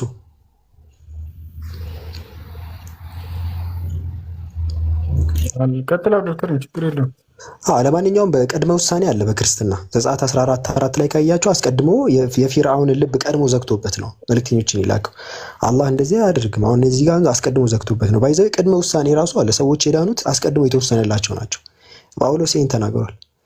ኤፌሶ ምዕራፍ 1:4 ላይ ዓለም ሳይፈጠር በፊቱ ቅዱሳና ነውር የሌሉብን እንሆን ዘንድ መረጠን ይልና በበጎ ፍቃድ እንደወደደ አለ። አምላክ ማለት ነው። በበጎ ፍቃድ እንደወደደ በኢየሱስ ክርስቶስ ስራ ለእርሱ ልጆች ልንሆን አስቀድሞ ወሰነን ይላል። አስቀድሞ ወሰነ። አሁን የዳኑት ሰዎች ቀድሞ ነው የተወሰኑት በክርስትና። አስቀድሞ ወሰነን የሚለው ጳውሎስ ድሮ ማለት ነው። ማን እንደሚድን ማን ጀነት ይገባል ማን ጀነት አይገባም ማለት ነው። እንዳትከት ጀምሪ። መቼ ጀመርሽት? መጀመርሽ ነበርሽ? ጀምሬ ነበርኩ አልጨረስኩም። እሺ ቀጥይ። እየጠየቅኩ የነበረው ስለ ቁጠባ ነው። እውነት ነው። እሺ ተማም እና በአጠቃላይ አሁን እንግዲህ ክርስቲያኖቹ የሚያስቀምጡት ወተት ወለድ አልባ አይደለም። ያኔ ሙስሊም አይደለም የሚጠቀሙትና በአጠቃላይ ከነሱ ቤት ጎረቤት እንኳን ቢሆን መብላት መጠጣት ምናምን ክልክል ነው። ያኔ መከልከል አለብን። ድጋሚ ያኔ አሁን ቁጠባ እነሱ ይጠቀማሉ። ቁጠባ አለባቸው ነው የባንክ ብራቸውንም ሲያስቀምጡ ከወለድ ጋር ነው የሚያስቀምጡት። ያኔ እንደኛ እስላማዊ ባንክ አይጠቀሙም። እና ጎረቤቶቻችን ከሆኑ ከነሱ መሰለን መበዳደር ያኔ በምግብም ይሁን በገንዘብም ይሁን ቡና መጠጣት መግባት መውጣት እንዴት ይታያል? ያኔ እንደ ጎረቤት ከወለድ ነው የሚያመጡት እነዚህ ሰዎች ገንዘባቸውን የገንዘብ ምንጫቸው አንደኛ ቁጠባ፣ ሁለተኛ ደግሞ ኖርማል ነው የሚያስቀምጡት። ገባኝ ጥያቄሽ። እሺ አንድ ሰው የገንዘብ የሐራም ማን ነው የገንዘብ ማገኛ ምንጩ ከሐራም ምንጭ ከሆነ ለሁለት ይከፈላል።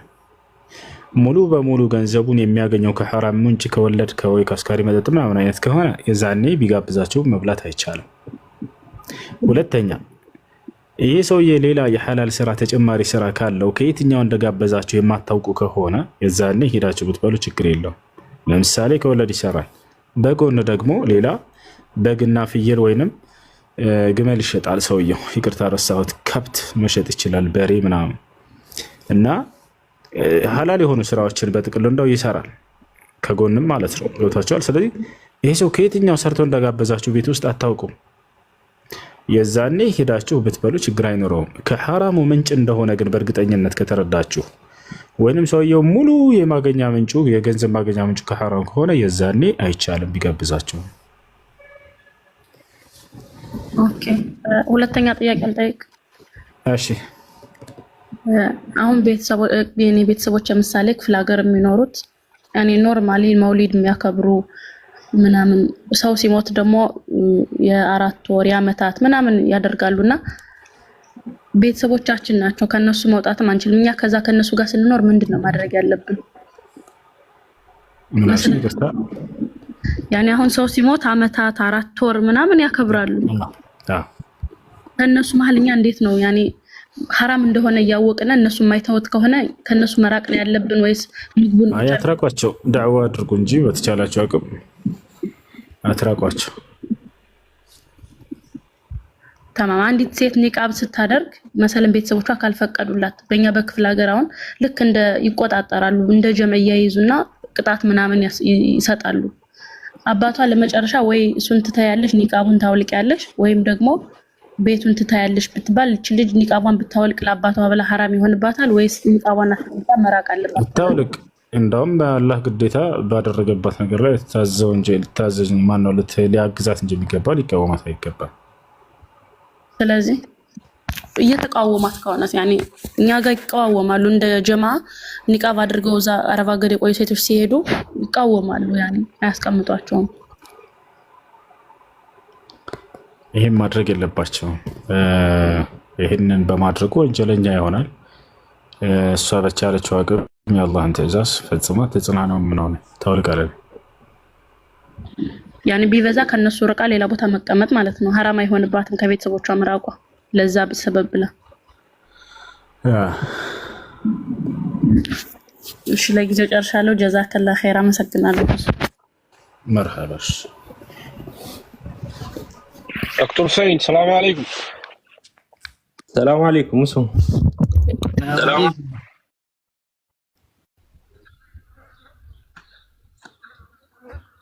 السلام عليكم. مسلم. وعليكم السلام ورحمة الله.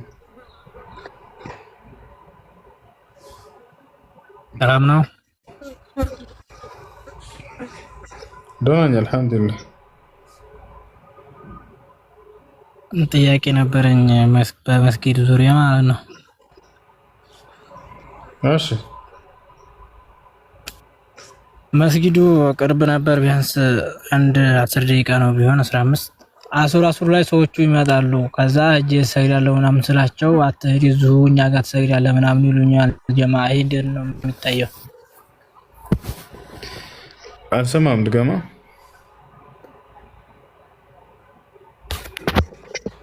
አሱር ማለት ነው ሰዎቹ ይመጣሉ ስራ ቦታ ማለት ነው። እሺ ከዛ እጄ ሰግዳለሁ ምናምን ስላቸው አይ አይቻልም እዚሁ ከኛ ጋር ነው የምሰግደው መሄድ አይችልም ምናምን ይሉኛል። ይሄ እንዴት ነው የሚታየው? አይ እንትን በአቅራቢያ የአዛን ድምፅ የምትሰማበት መስጂድ ካለ እዛ ሂጅ መስገድ አለብኝ ብለህ አስረዳቸው። ይሄንን ነገራቸው ስራ ቦታ ላይ። ሰዎቹ ደግሞ አሱር ይመጡ ነበር ሰዎቹ።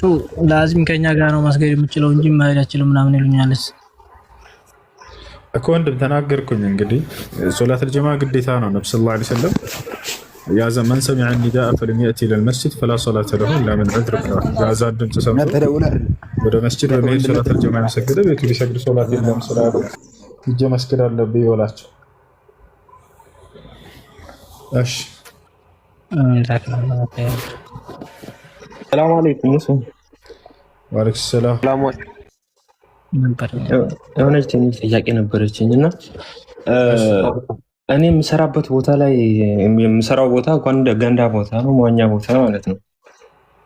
እዛ ደግሞ ሰው ሲመጣ ራቆቱን ነው የሚዋኘው ልክ እንደተወለደ። እኔ ደግሞ እዛው ስለምሰራ ይህንን ሁሉ ነገር አያለሁ።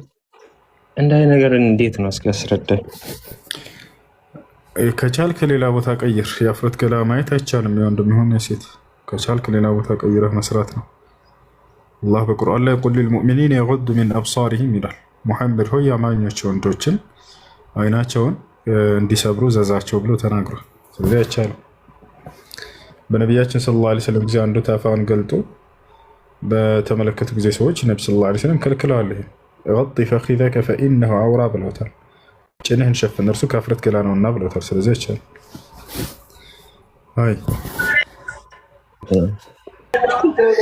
አሰላሙ አለይኩም።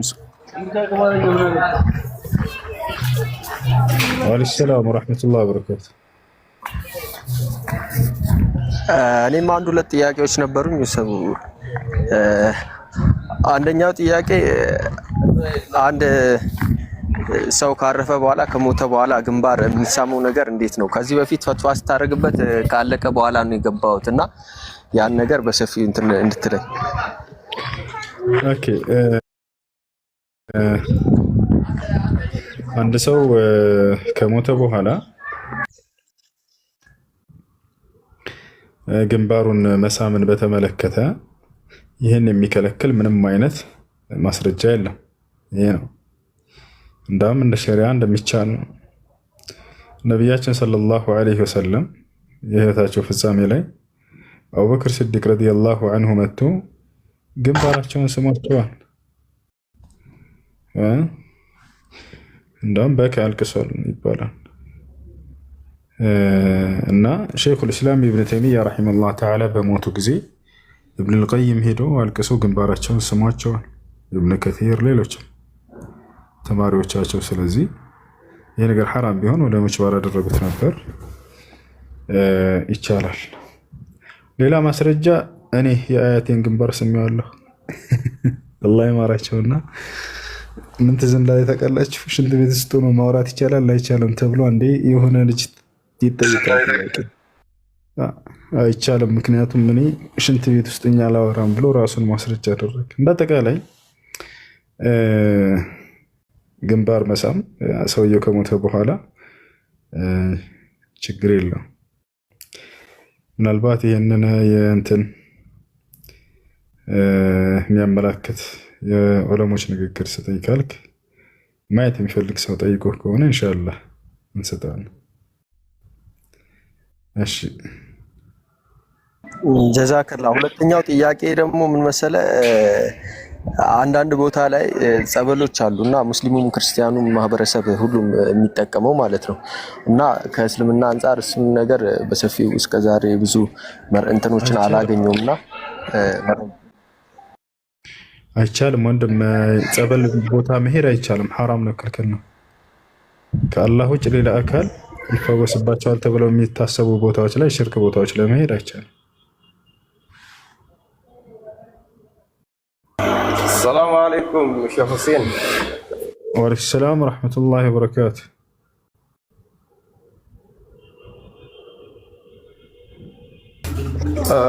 እኔ የምኖረው ፈረንሳይ ሀገር ነው እና ባለቤቴ የሆነ ስራ ቦታ ስትሄድ ጠረሃ ምናምን ያስወልቋታል እና እስቲ ስለዚህ ምን ትላለህ? ምንድን ያልከው? ውጭ ነው የምንኖረው እና ባለቤቴ ስራ ቦታ ላይ ራስ ያስወልቋታል፣ ጠረሃ እንዳትለብስ ስራ ቦታ ሲገቡ ማለት ነው። እሺ ሴት ልጅ ሰውነቷን የሚሰትር እና የሚሸፍን ልብስ ለብሳ ሄዳ መስራት ካለባትም በዚህ ሁኔታ ነው። ስለዚህ አይቻልም እሱ።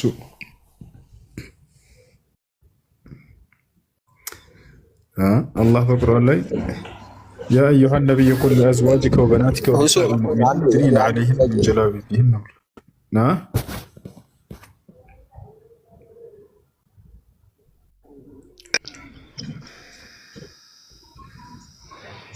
እሺ ሰላም አለይኩም ሰላም። ወአለይኩም ሰላም ወራህመቱላህ። አንድ ጥያቄ የሆነች 3 ጥያቄ ነበረች እንጠይቅህ ኢንሻአላህ። እሺ አንደኛው ስለ እንትን ነው፣ ስለ ዘካ ነው። ዘካ ሰው ልጅ ስንት ገንዘብ ላይክ መጠን አለው ወይ ዘካ ለማውጣት ከገንዘብ ውስጥ ደግሞ ማድረግ አለበት። የወዛ ስራ ቦታ ማውጣት አለበት። ሂዳ ደህና ሰላም አለ አልሐምዱሊላህ። አንድ እስኪ የአየር ትኬት ቆረጥልኝ። ዛሬ ማለት እሑድ ነው አይደለ? ለነገ ካገኘህ ቆረጥልኝ፣ ከሌለ ደግሞ ለከነገ ወዲያ ቅርብ ያለውን ቆረጥልኝ።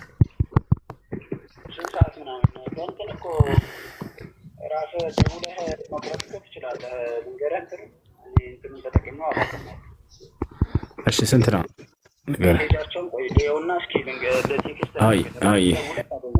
እሺ ምን አላችሁኝ? ስለ ዘካ ነው። ሰላም አለይኩም። ጥያቄ ነበረ። እሺ ጥያቄ ያለ ይቀጥል። ልጠይቅ። እሷ ናት። ቆይ እሱ እየጠየቀ ነበር መሰለኝ። አንዴ ጨርስ እና ዘካ መጠኑ ነቢያችን ሰለላሁ ዐለይሂ ወሰለም በወርቅ ወይንም በብር ነው ያስቀመጡት። በወርቅ ከሆነ 85 ግራም እና ከዚያ በላይ የሚመጥን ያለው ሰው ገንዘቡ የዛኔ ዘካ ወጅቦበታል። አመት ከሞላው ኢዛ በለገ ኒሳብ ወሐለ ዐለይሂ አልሐውል ፈቀድ ወጀበ ፊህ ዘካ ነው። አንድ ሰው ዘካ መጠኑ ደርሶ አመት ከዞረበት አመት ከሞላው የዛኔ ዘካ ግዴታ ሆኖበታል። ያ ነው። ሌላኛው ነገር በብር ነው የተቀመጠው። በብር ከሆነ ደግሞ 595 ግራም ብር የሚመዝን የሆነ ገንዘብ ያለው ሰው እና ከዚያ በላይ አመት ከሞላው ይሄም ዘካ ይወጅበታል። አሁን ታዲያ እንዴት ተለያዩ ከተባለ በነብዩ ሰለላሁ ዐለይሂ ወሰለም ጊዜ እነዚህ ዋጋቸው እኩል ነበር። አሁን ላይ ግን ተለያይተዋል። ወርቅ በጣም ተወዷል፣ ብር ደግሞ በጣም ቀንሷል። ስለዚህ በብዙ ሰው ተደራሽ እንዲሆንለት እንዲያገኝና ብዙ ሰው እንዲያወጣ እንዲመቻች ዘንድ በብር ነው መሆን ያለበት። ምክንያቱም የወርቅ ውድ ስለሆነ ስለዚህ 595 ግራም ወርቅ ስንት ነው የሚሸጠው ብላችሁ በአቅራቢያችሁ ወደሚገኝ ወርቅ ቤት ሄዳችሁ ትጠይቃላችሁ። ይህን ያክል ይሸጣል ብለው የሚነግሯችሁ ያ የገንዘብ መጠን እጃችሁ ላይ ከገባ ዓመት ሞልቶት ከሆነ ዘካ ወጅቦበታል። ዓመት ካልሞላው ደግሞ ዘካ አልወጀበበትም። የዛኔ ዘካ በሚወጅበት ጊዜ ታወጣላችሁ። እሺ ኦኬ። ጀዛከላ ሁለተኛ 500 ግራም ነው እጄ ጠይቃለሁ ብዬ ነው። ያ ኦኬ። ጀዛከላ ሁለተኛ ደግሞ ስለ አሁን እንደዚህ እኔ የምኖርበት ሀገር ሰዎቹ ቤት ይገዛሉና ለ25 ዓመት ለ26 ዓመት ምናምን ብለው ቤት ይገዛል። ከባንክ ነው ባንክ ይከፍላል። ለባንክ ነው የምንከፍለው። የቤቱ ዋጋ 100,000 ከሆነ በ25 ዓመት ውስጥ ደግሞ በወር ስለሚከፈል የሆነ 17,000 20,000 ምናምን ውልድ አለው። ይሄ ነገር እንዴት ይታያል? አንድ ሰው ጋር ያወራን ሁሴንን ጠይቄ ነበረ ይቻላል አለኝ ምናምን አለኝና ተከራክረን ነበረ። ለዛ ነው። እሺ ምንድነው ጥያቄው? አድገባው እንደዚህ አሁን እዚህ እኔ የምኖርበት ሀገር ቤት ይገዛል። እንደዚህ በወር ነው የምንከፍለው፣ ግን ቤት እንወስዳለን ማለት ነው። እሺ እንደዚህ ይሄ ቤት ስንገዛ 25 ዓመት እንደዚህ ለ30 ዓመት ነው የምንገዛው። በወር ይሄን ብር ትከፍላለህ። የቤቱ ዋጋ 200,000 ነው። በወር ስለምትከፍለው በ25 ዓመት ደግሞ እንደ 17,000 27 ምን የሆነ በቃ ትርፍ አለው በጣም። ይሄ ነገር ሪባ ነው ሪባ አይደለም የሚባለው ውስጥ ደርሰኛ እስኪ ልደውልላቸው። ደውላቸውና በአማርኛ ምናምን እያሉ ይነግሩዋል። ራሱ ቀጥታ እሺ እና ምን መሰለህ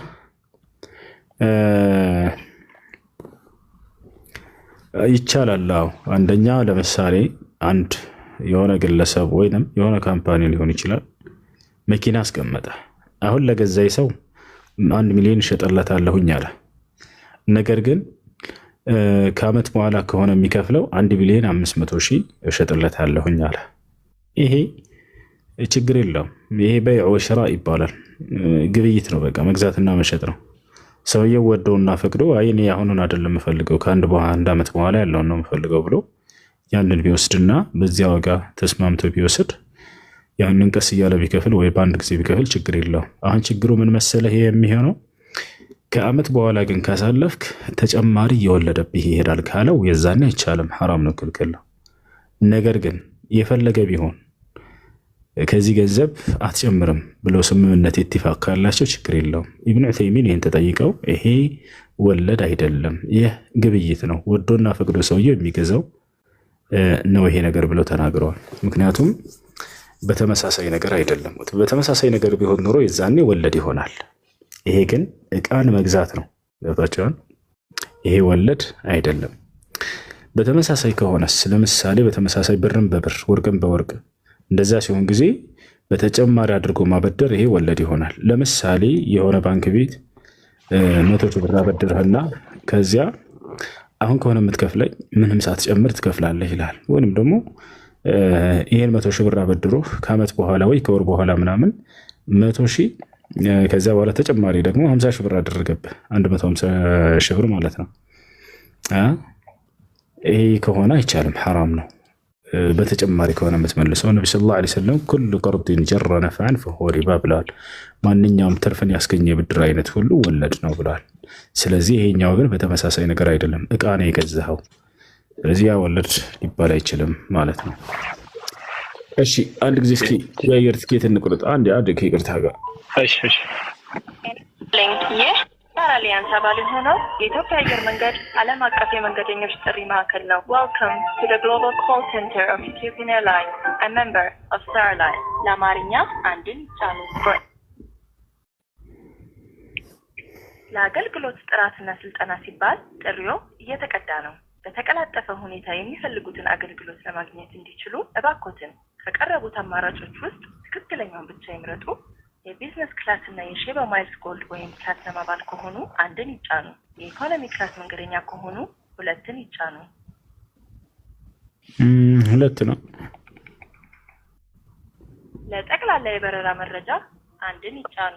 ለበረራ ምዝገባና ቲኬት አገልግሎት 2ን ይጫኑ። ለሻንጣ አገልግሎት 3ን ይጫኑ። ለአዲስ የበረራ ምዝገባ አንድን ይጫኑ። የቲኬትን የበረራ ቀን ለማስቀየር 2ን ይጫኑ።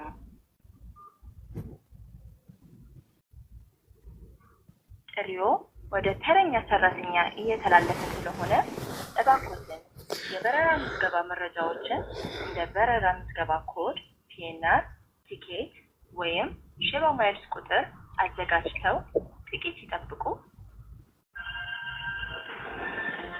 የኢትዮጵያ አየር መንገድ የቱሪዝም ክፍል የሆነው ኢትዮጵያን ሆሊዴይስ አዲስ አበባን ጨምሮ ወደ ተለያዩ የዓለማችን ክፍሎች በሚያደርጓቸው ጉዞዎች አይረሴ ጊዜን የሚያሳልፉባቸውን የመዝናኛ ጥቅሎች ይዞላችሁ ቀርበዋል።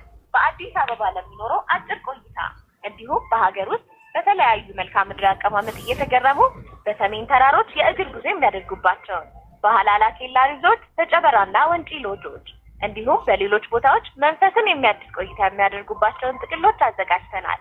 ምዝገባ ለማስያዝ ድረገጻችንን www.ethiopianholidays.com ይጎብኙ። የኢትዮጵያ አየር መንገድ የስታር አላያንስ አባል።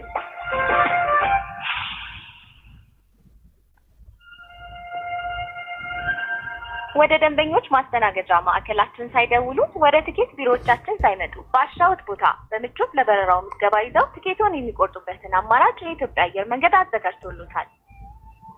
ለአጠቃቀም ምቹ የሆኑትን የኢትዮጵያ አየር መንገድ ድረገጽና የሞባይል መተግበሪያ ሲመርጡ ለበረራው ቼኪን ማድረግን ጨምሮ የመኪና ኪራይ ምዝገባን መያዝ፣ የኢኮኖሚ ክላስ ትኬቶን ወደ ቢዝነስ ክላስ ማሳደግ፣ ተጨማሪ የእግር ማሳረፊያ ቦታ ያላቸውን መቀመጫዎች መግዛት፣ ከጎኖ የሚኖረውን ነፃ መቀመጫ መግዛት፣ በአዲስ አበባ ቦሌ ዓለም አቀፍ አየር ማረፊያ ለሚኖሩት በረራ የላውንጅ አገልግሎት ክፍያ መፈጸም፣ የተጨማሪ ሻንጣ ክፍያ መክፈል እና በቦይንግ 777 እና 787 ወይም በኤርባስ A350 አውሮፕላኖች በኩል ለሚኖሩት በረራ የዋይፋይ አገልግሎት ማስያዝን ጨምሮ ሌሎችም ዘርፈ ብዙ አገልግሎቶችን በእጅ ስልኩ በቀላሉ ማግኘት ይችላሉ።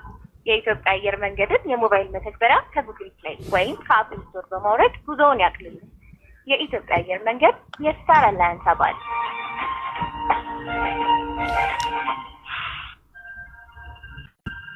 በኢትዮጵያ አየር መንገድ አዘውትሮ የሚጓዙ ደንበኞቻችን ሼባ ማይልስ የተባለ ፕሮግራም እንዳለን ስናሳውቅ ደስታ ይሰማል። ይህ ፕሮግራም በተጓዙት የማይል መጠን የተለያዩ ጥቅሞችን ማስገኘት የሚያስችል ሲሆን በዚህም መሰረት ደንበኞቻችን ባጠራቀሙት ማይል በኢትዮጵያ አየር መንገድ እንዲሁም በስታር አሊያንስ አባል አየር መንገዶችን የበረራ መስመሮች ላይ ነፃ ሻንጣ፣ የነፃ ቻው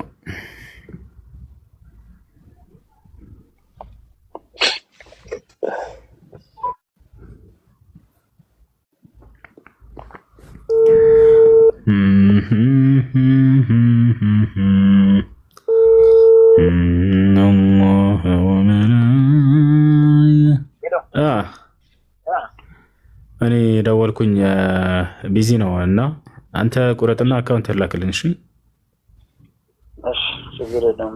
አይ ቶሎ ይፈጠር ላገኘው ነገም ሆነ ከነገ ወዲያ ዛሬ ራሱ ስንት ሰዓት ምናምን በየትኛውም ሰዓት ይሁን ከፈለኩ 24ኛ ሰዓት ላይ ቢሆን ችግር የለም። እሺ በልሽ አይ ስትሮ 12 ሰዓትም ላይ ቢሆን ችግር የለውም። ወይንም 11 ሰዓት ከ49 ደቂቃ ለሞከራሽ። አይ ስትሮ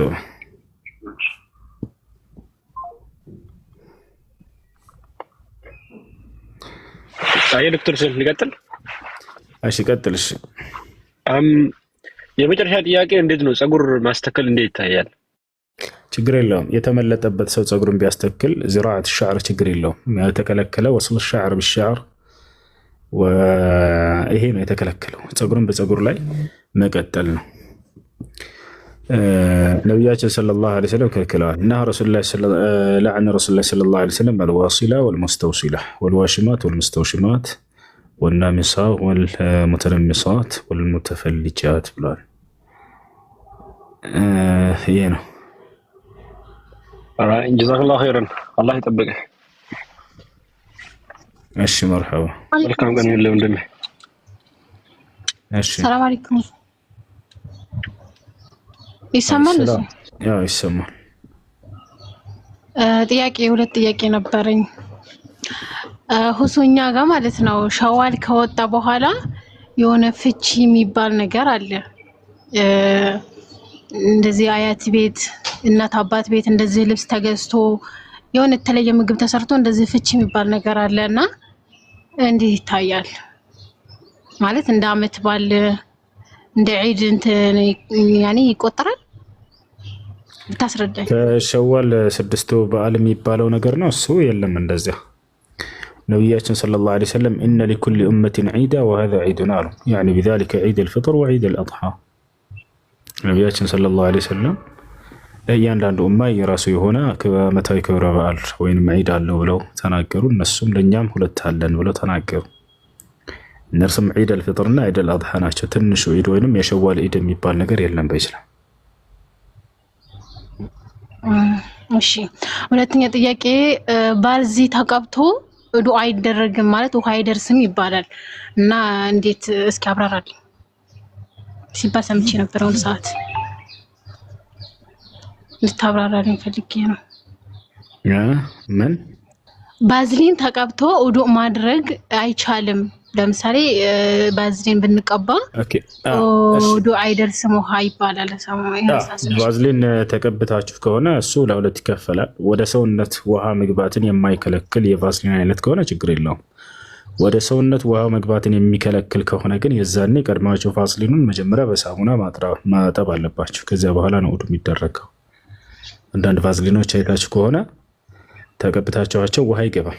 ውሃ ስታደርጉበት ጊዜ ይወርዳል፣ ይንሻለላል። ታውቃለህ? ተድሪ ወላ ተድሪ እንዴት ነው የሚታወቀው? ኡስታዝ እንዴት ነው የሚታወቀው የትኛው ባዝሊን እኮ? እሱንማ አንቺ ሞክረሽ ነው እንጂ ልጄ እጅሽ ላይ ታደርገሽው ውሃ ስታደርግበት ጊዜ በዚያ ሙከራ ማድረግ ትችላለሽ። ልክ ውሃ ስታደርግ ጊዜ ይፈሳል ወደታች፣ ሰውነትሽ ላይ አይገባም። ያ ነው። እሺ ጀዛከላሁ ኸይር። ሰላም አለይኩም ወራህመቱላሂ ወበረካቱ። ወአለይኩም ሰላም ወራህመቱላሂ ወበረካቱ። ወስ እንዴት ነህ? ደህና አልሐምዱሊላህ ሁሉ ሰላም። ጀዛከላሁ ኸይረን ስላስገባችሁኝ ደስ ብሎኛል። እና ሁሱ እኔ በኒካ ጉዳይ ነበር የምጠይቅህ ማለት ነው። እኔና ባሌ ከተጋባን 9 ዓመት ሆነን ማለት ነው። እና ልጁ በቃ ካገባሁት ጀምሮ ምንም ልወደው አልቻልኩም፣ ግን በልክ እስካሁን ድረስ አስቀመጠኝ እና ይሄን አክል ዓመት ስንኖር 2 ወር ራሱ ከልጁ ጋር አብረን አልተቀመጥንም። በብሎክ ነው በቃ ያኔ ብሎክ አድርጌው ነው የምኖረው እና እኔ የሆነ ውስጤ ሰላም አይሰማኝም። ያኔ እኔ አሁን እንደበደልኩት ነው አላህ እንትን የሚለኝ። ምክንያቱም እኔ ብሎክ የማደርገው አልፈታም ስላለኝ የሆነ ያኔ እንዲጣላኝና እንዲቆርጥ ነው። አብራችሁ አይደላችሁ? አይ አብረን አይደለንም። ያኔ በዚህ ነገር እኔ ብሎክስ ይሄን አክል ዓመት ብሎክ አድርጌው ስለኖርኩኝ ያኔ አላህ ይቀበላል ማደርጋቸውን ኢባዳዎችን አላህ ይቀበላል። ሰምጂ ጠየቅሻለሽ ወቀዳጅ። ስለዚህ ኒካ እስካላችሁ ድረስ ብሎክ ማድረግ አይቻልም። ከተስማማችሁ በሰላም መቀጠል። ማትስማሚና ፍላጎቱ ከሌለሽ ተገደሽ ከሆነ ኒካ የታሰረ አሳውቂውና ኒካ እንዳወርድልሽ ማድረግ። ሴት ልጅ ተገዳ አትዳሩ። ልጅ እያለች ቤተሰብ ሳታውቅ ድሯት ከዚያ በኋላ ስታድግ ያን ሰውዬ ባትወደው እስከተባለ አይቻልም። እንዲህ አይነት ኒካህ አይቻልም። ሴት ልጅን ያለ ፍላጎቷ ያለ ፈቃዷ አስገድዶ መዳር አይቻልም። ስለዚህ አንቺ አላህ በቁርአን ላይ እንደተናገረው ምናለ ፈኢምሳኩም ቢማዕሩፊን አው ተስሪሁም ቢኢሕሳን አለ። ሴቶችን ካገባቸዋቸው ወይ በመልካም ማስተዳደር ካልሆነ በሰላም መልቀቅ ያለባቸው ብሎ ተናግሯል። ስለዚህ ፍቺ ጠይቀሽ እምቢ ካለ ሰውዬ ወደ ሸሪዓ ፍርድ ቤት ሄደሽ ኒካህን እንዲያወርድልሽ ማድረግ ነው እንጂ ብሎክ ማድረጉ ተገቢ አይደለም ኒካ እስካለ ድረስ። ጀዛኩሙላሁ ኸይረን። መርሐባ ወያኩም። ሰላም አለይኩም ሁሱ። ወአለይኩም ሰላም ወራህመቱላህ። ጥያቄ ነበረኝ፣ 2 ጥያቄ ልጠይቅ ይቻላል?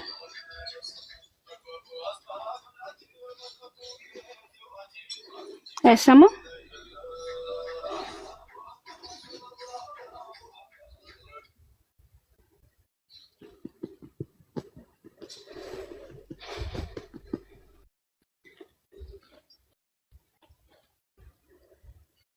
ይሰማል? እሺ ትንሽ ጠብቂ፣ ይመጣል።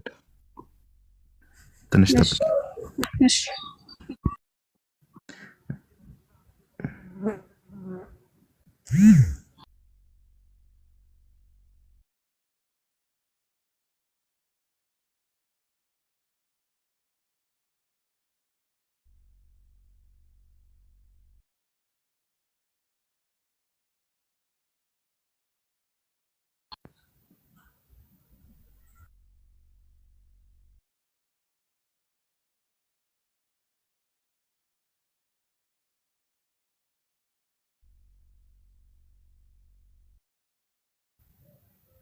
ዩቲ ስለምን ነበረ ጥያቄሽ?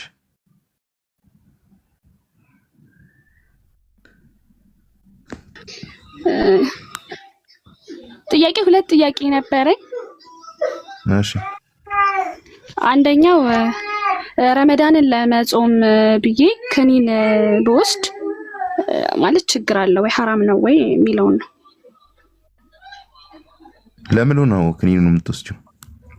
ረመዳንን ለመጾም ላይክ እንትን ቾይዝ አሁን ላይክ ሃይድን አያመጣውም ገባህ? ሶ ሃይድ ሲመጣ ያው ረመዳንን አትጾምም አንድ ሴት ልጅና እኔ ደግሞ ሙሉን ለመጾም ያሃን ክኒን ብወጣው ላይክ ሐራም ነው ወይ ምናምን የሚለው ነው።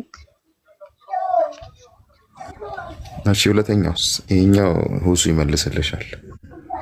እሺ ኢንሻአላህ። ሁለተኛው ደግሞ አንድ ሰው በተደጋጋሚ ስለሞት ካሰበ ምንን ነው የሚያመለክተው? ማለት ይቅርታ አልሰማሁም። በተደጋጋሚ የሆነ ያ ሰው ሚት አድርጌው ነበር እያወራችሁ ከነበረ ያ የመለሰልኝ ነበር። እሺ ልድገምልህ እሱ? አይ መልሰልሽ ከሆነ ችግር የለውም። አይ አልመለሰልኝም። እየጠየቅኩት ነበር አልመለሰልኝም። ልድገምልህ ጥያቄውን? እሺ የመጀመሪያው ጥያቄ ረመዳንን ለመጾም ክኒን ብወስድ ችግር አለ ወይ? ክኒን ማለት ላይክ ሃይድ እንዳይመጣ አንድ ሴት ሃይዷ ከመጣ የረመዳንን ጾም አትጾምም።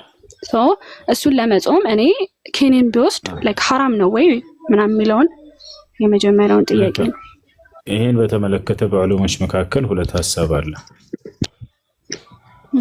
ግማሽ ዑለሞች ይቻላል ችግር የለውም ብለው የተናገራሉ። ሌሎች ደግሞ አይቻልም ብለው ተናግረዋል። ታዲያ ትክክለኛ የትኛው ነው ከተባለ አይቻልም የሚለው ነው። ምክንያቱም በነቢያችን ሰለላሁ ዐለይሂ ወሰለም ጊዜ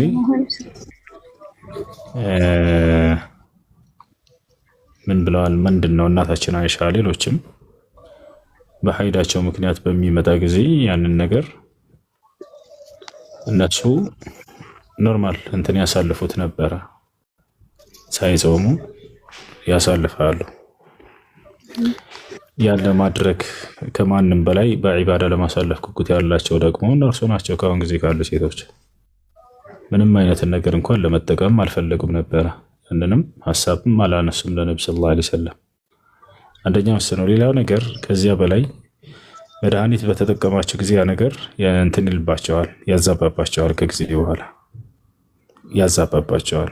ሀይዱ ሲቀር ጊዜ ለቀጣይ ጊዜ ሶላታቸውን ትቸገራላችሁ። ሀይዱ ሲዛባ ያ ነገር እንዳይከሰት ከሚለው አይቻልም የሚለው አቋም ትክክል ነው። በነቢያችን ሰለላሁ ዐለይሂ ወሰለም ዘመን እናታችን አይሻ ኩና ኑእመሩ ቢቀዳኢ ሶም ወላ ኑእመሩ ቢቀዳኢ ሶላት እንዳለችው ያንን በቀዳ ማውጣት ነው። እሺ ሁለተኛው ጥያቄ ደግሞ አንድ ሰው አብዝቶ ስለሞት የሚያስብ ከሆነ ያ ምንድን ነው? ከምን አንፃር ነው? ማለት ላይክ በጣም ስለሞት የሚያስብ ሰው ማለት በቃ አብዝቶ ስለሞት የሚያስብ ሰው ላይክ ከምን አንፃር ነው ያ ሐሳብ ላይክ የሚመጣው ምንድን ነው የሚለው ነው። ነቢያችን ሰለላሁ ዐለይሂ ወሰለም እንዳም ያዘዘበት ነገር ነው። እሱ ሰውየው ከኢማኑ መጨመር ነው ያ ነገር። ነቢያችን ሰለላሁ ዐለይሂ ወሰለም አክሲሩ ዚክረ ሃዚሂ ለዛት ብለዋል። ጥፍጥና ቆራጭ የሆነችዋን ሞትን ማውሳትን አብዙ ብለው ተናግረዋል። እና ያንን ማብዛት ሰውየው ልቡ እንዲረጥብ ወደ አኺራ እንዲሰራ ያደርገዋል። በምድራዊ ህይወቱ ላይ ዙህድ እንዲኖረው ያደርጋል። እሺ ሽክራን። ሰላም አለይኩም። ወአለይኩም ሰላም ወራህመቱላሂ ወበረካቱ።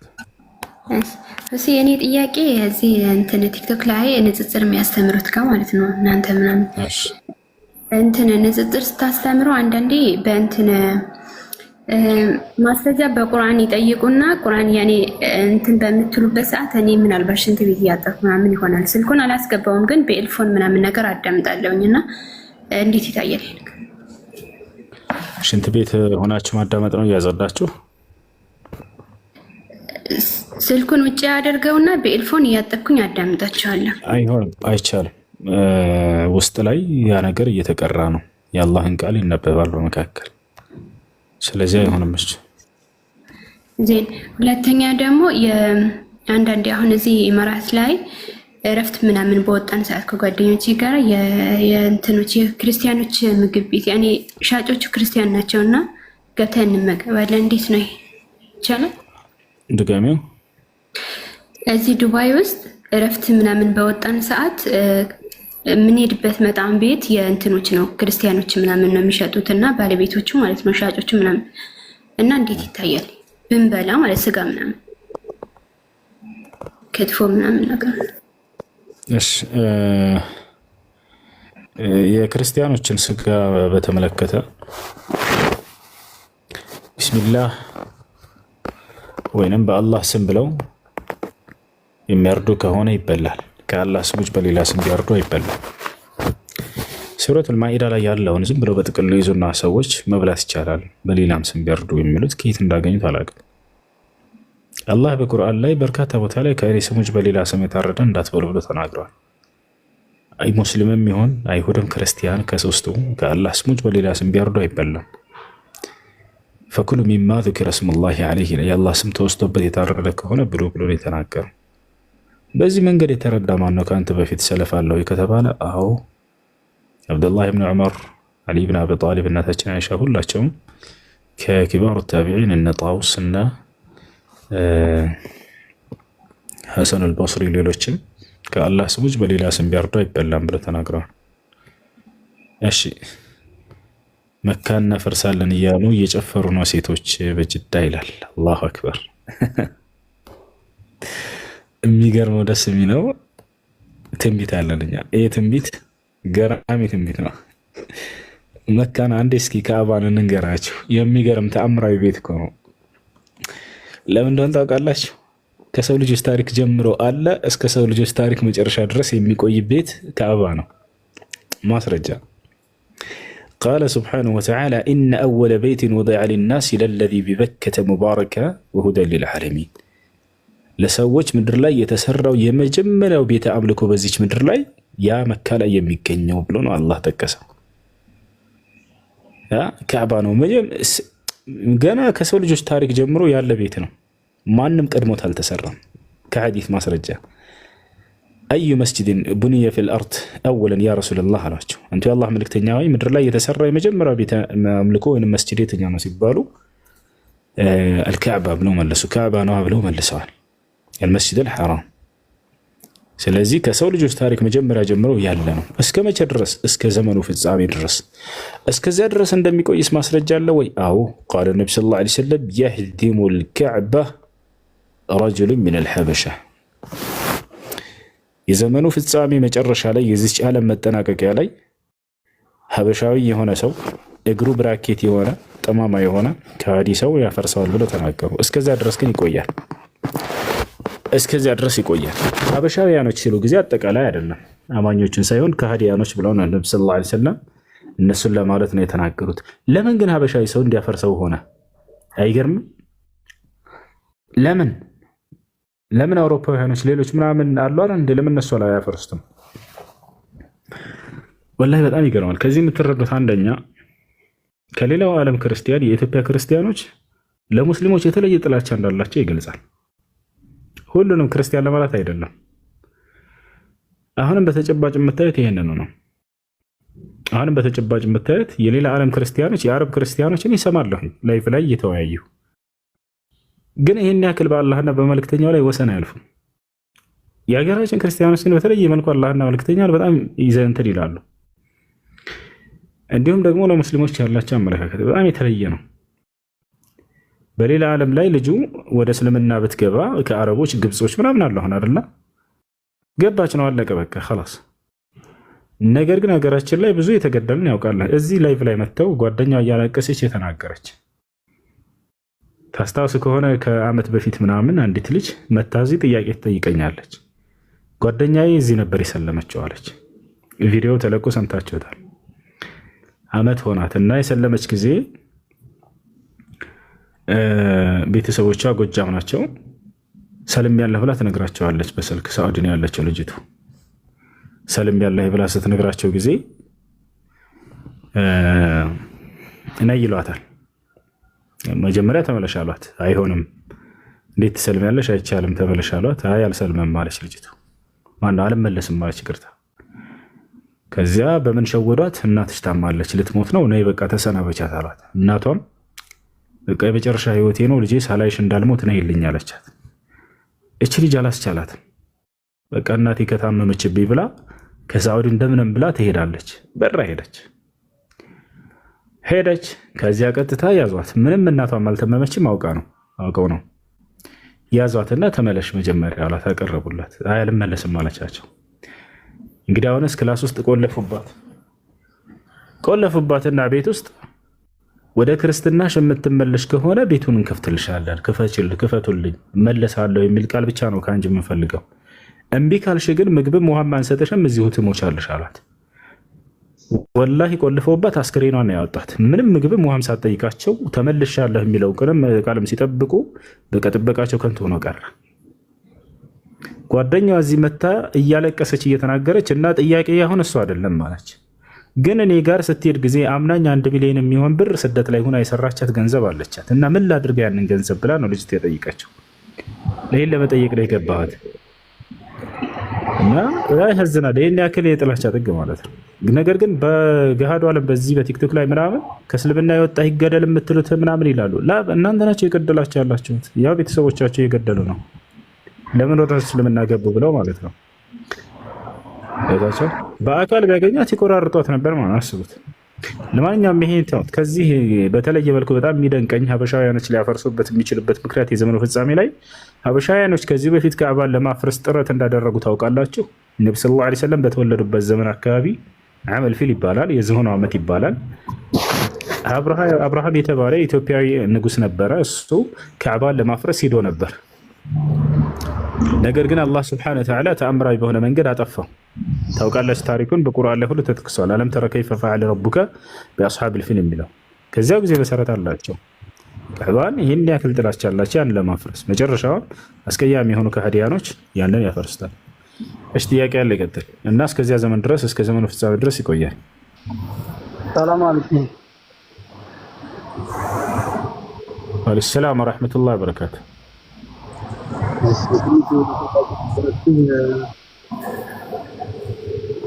እሺ እኔ ሰለምት ነኝና በቅርብ ጊዜ ነው የሰለምኩት። እሺ እና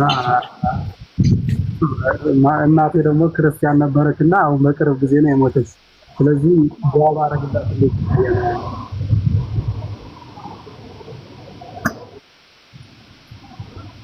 እሺ በህይወት ያሉትን ዳዕዋ አድርግላቸው ወንድሜ። በህይወት ያሉትን ወደ እስላም እንዲመጡ ጥሪ አድርግላቸው።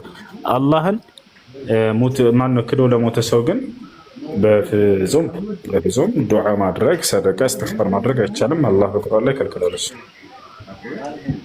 ማድረግ አይቻልም።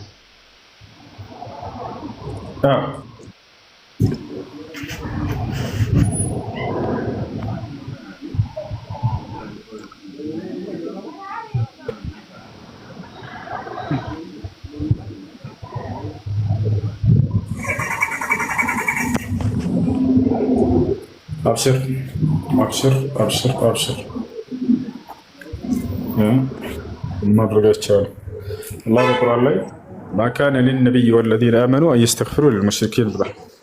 ለነቢዩም ሆነ እንዲሁም ለእነዚህ ያላመኑት በእኔ ላይ አጋርተው ለሞተ ሰው ምህረትን ሊማጸኑኝ አይገባም ብሎ ተናግሯል። እና ለህይወት እስካሉ ድረስ ተጠቅሯቸው።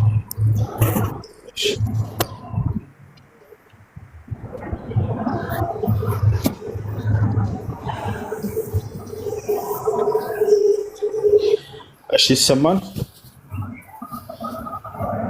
አዎ ይሰማል። መርሐባ። እሺ ልጆች የሚረብሽ ቦታ ከሆናችሁ በእንትን ባትሉስ።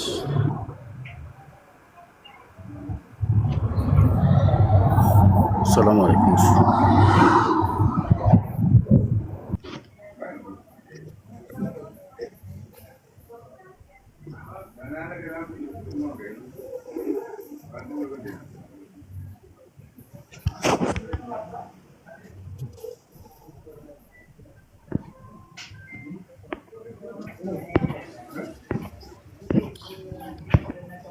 አድሚኖች ካላችሁ በተረስገባችሁ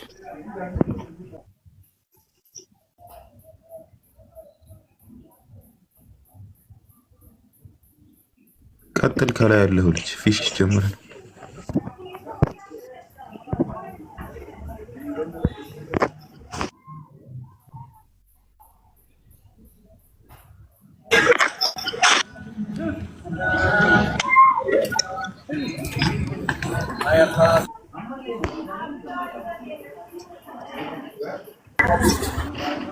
አብርሃም አበሻ ነው እንዴ?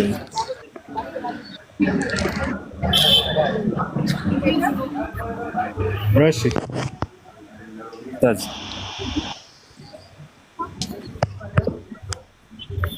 እሺ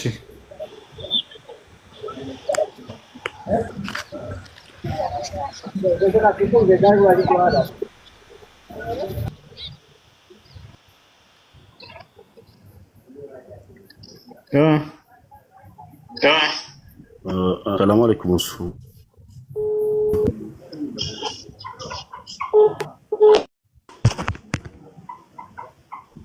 ወለይኩም ሰላም። እኔ በቅርብ ነው አንተ ቤት ሰለምት እኔም አንዳንድ ጥያቄዎች ነበሩ። እሺ እሺ መርሐባ። የመጀመሪያው ቀደምም አንድ ልጅ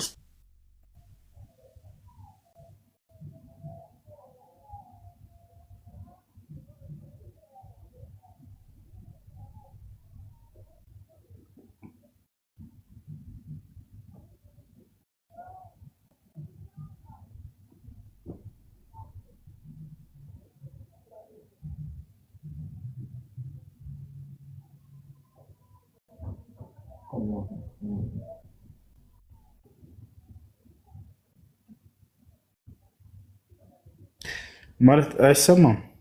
ተቋርጧል። ከኔ ጋር ሰላም ወራህመቱላሂ ወበረካቱ።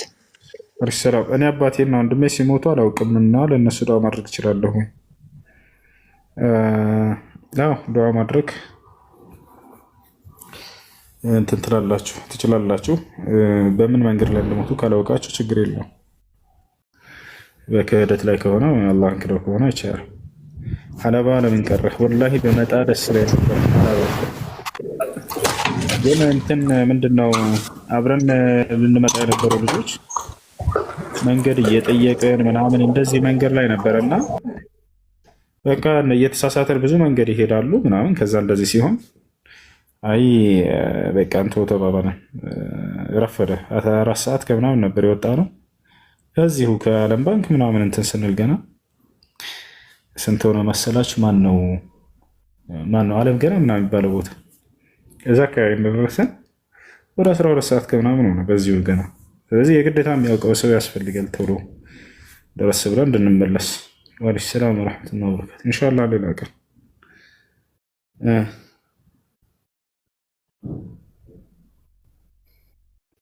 ሰላም አለይኩም ወራህመቱላሂ ወበረካቱ። ወአለይኩም ሰላም ወራህመቱላሂ ወበረካቱ።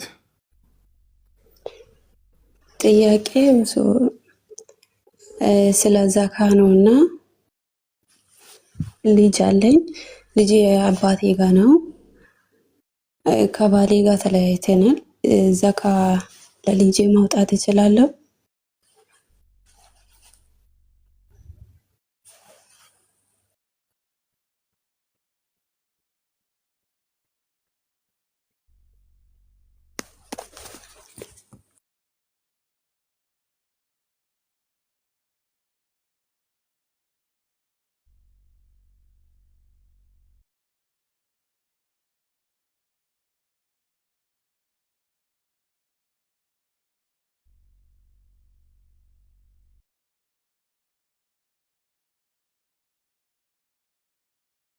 ውሱ እያወራህ ከሆነ ሚትህ ነው አይነ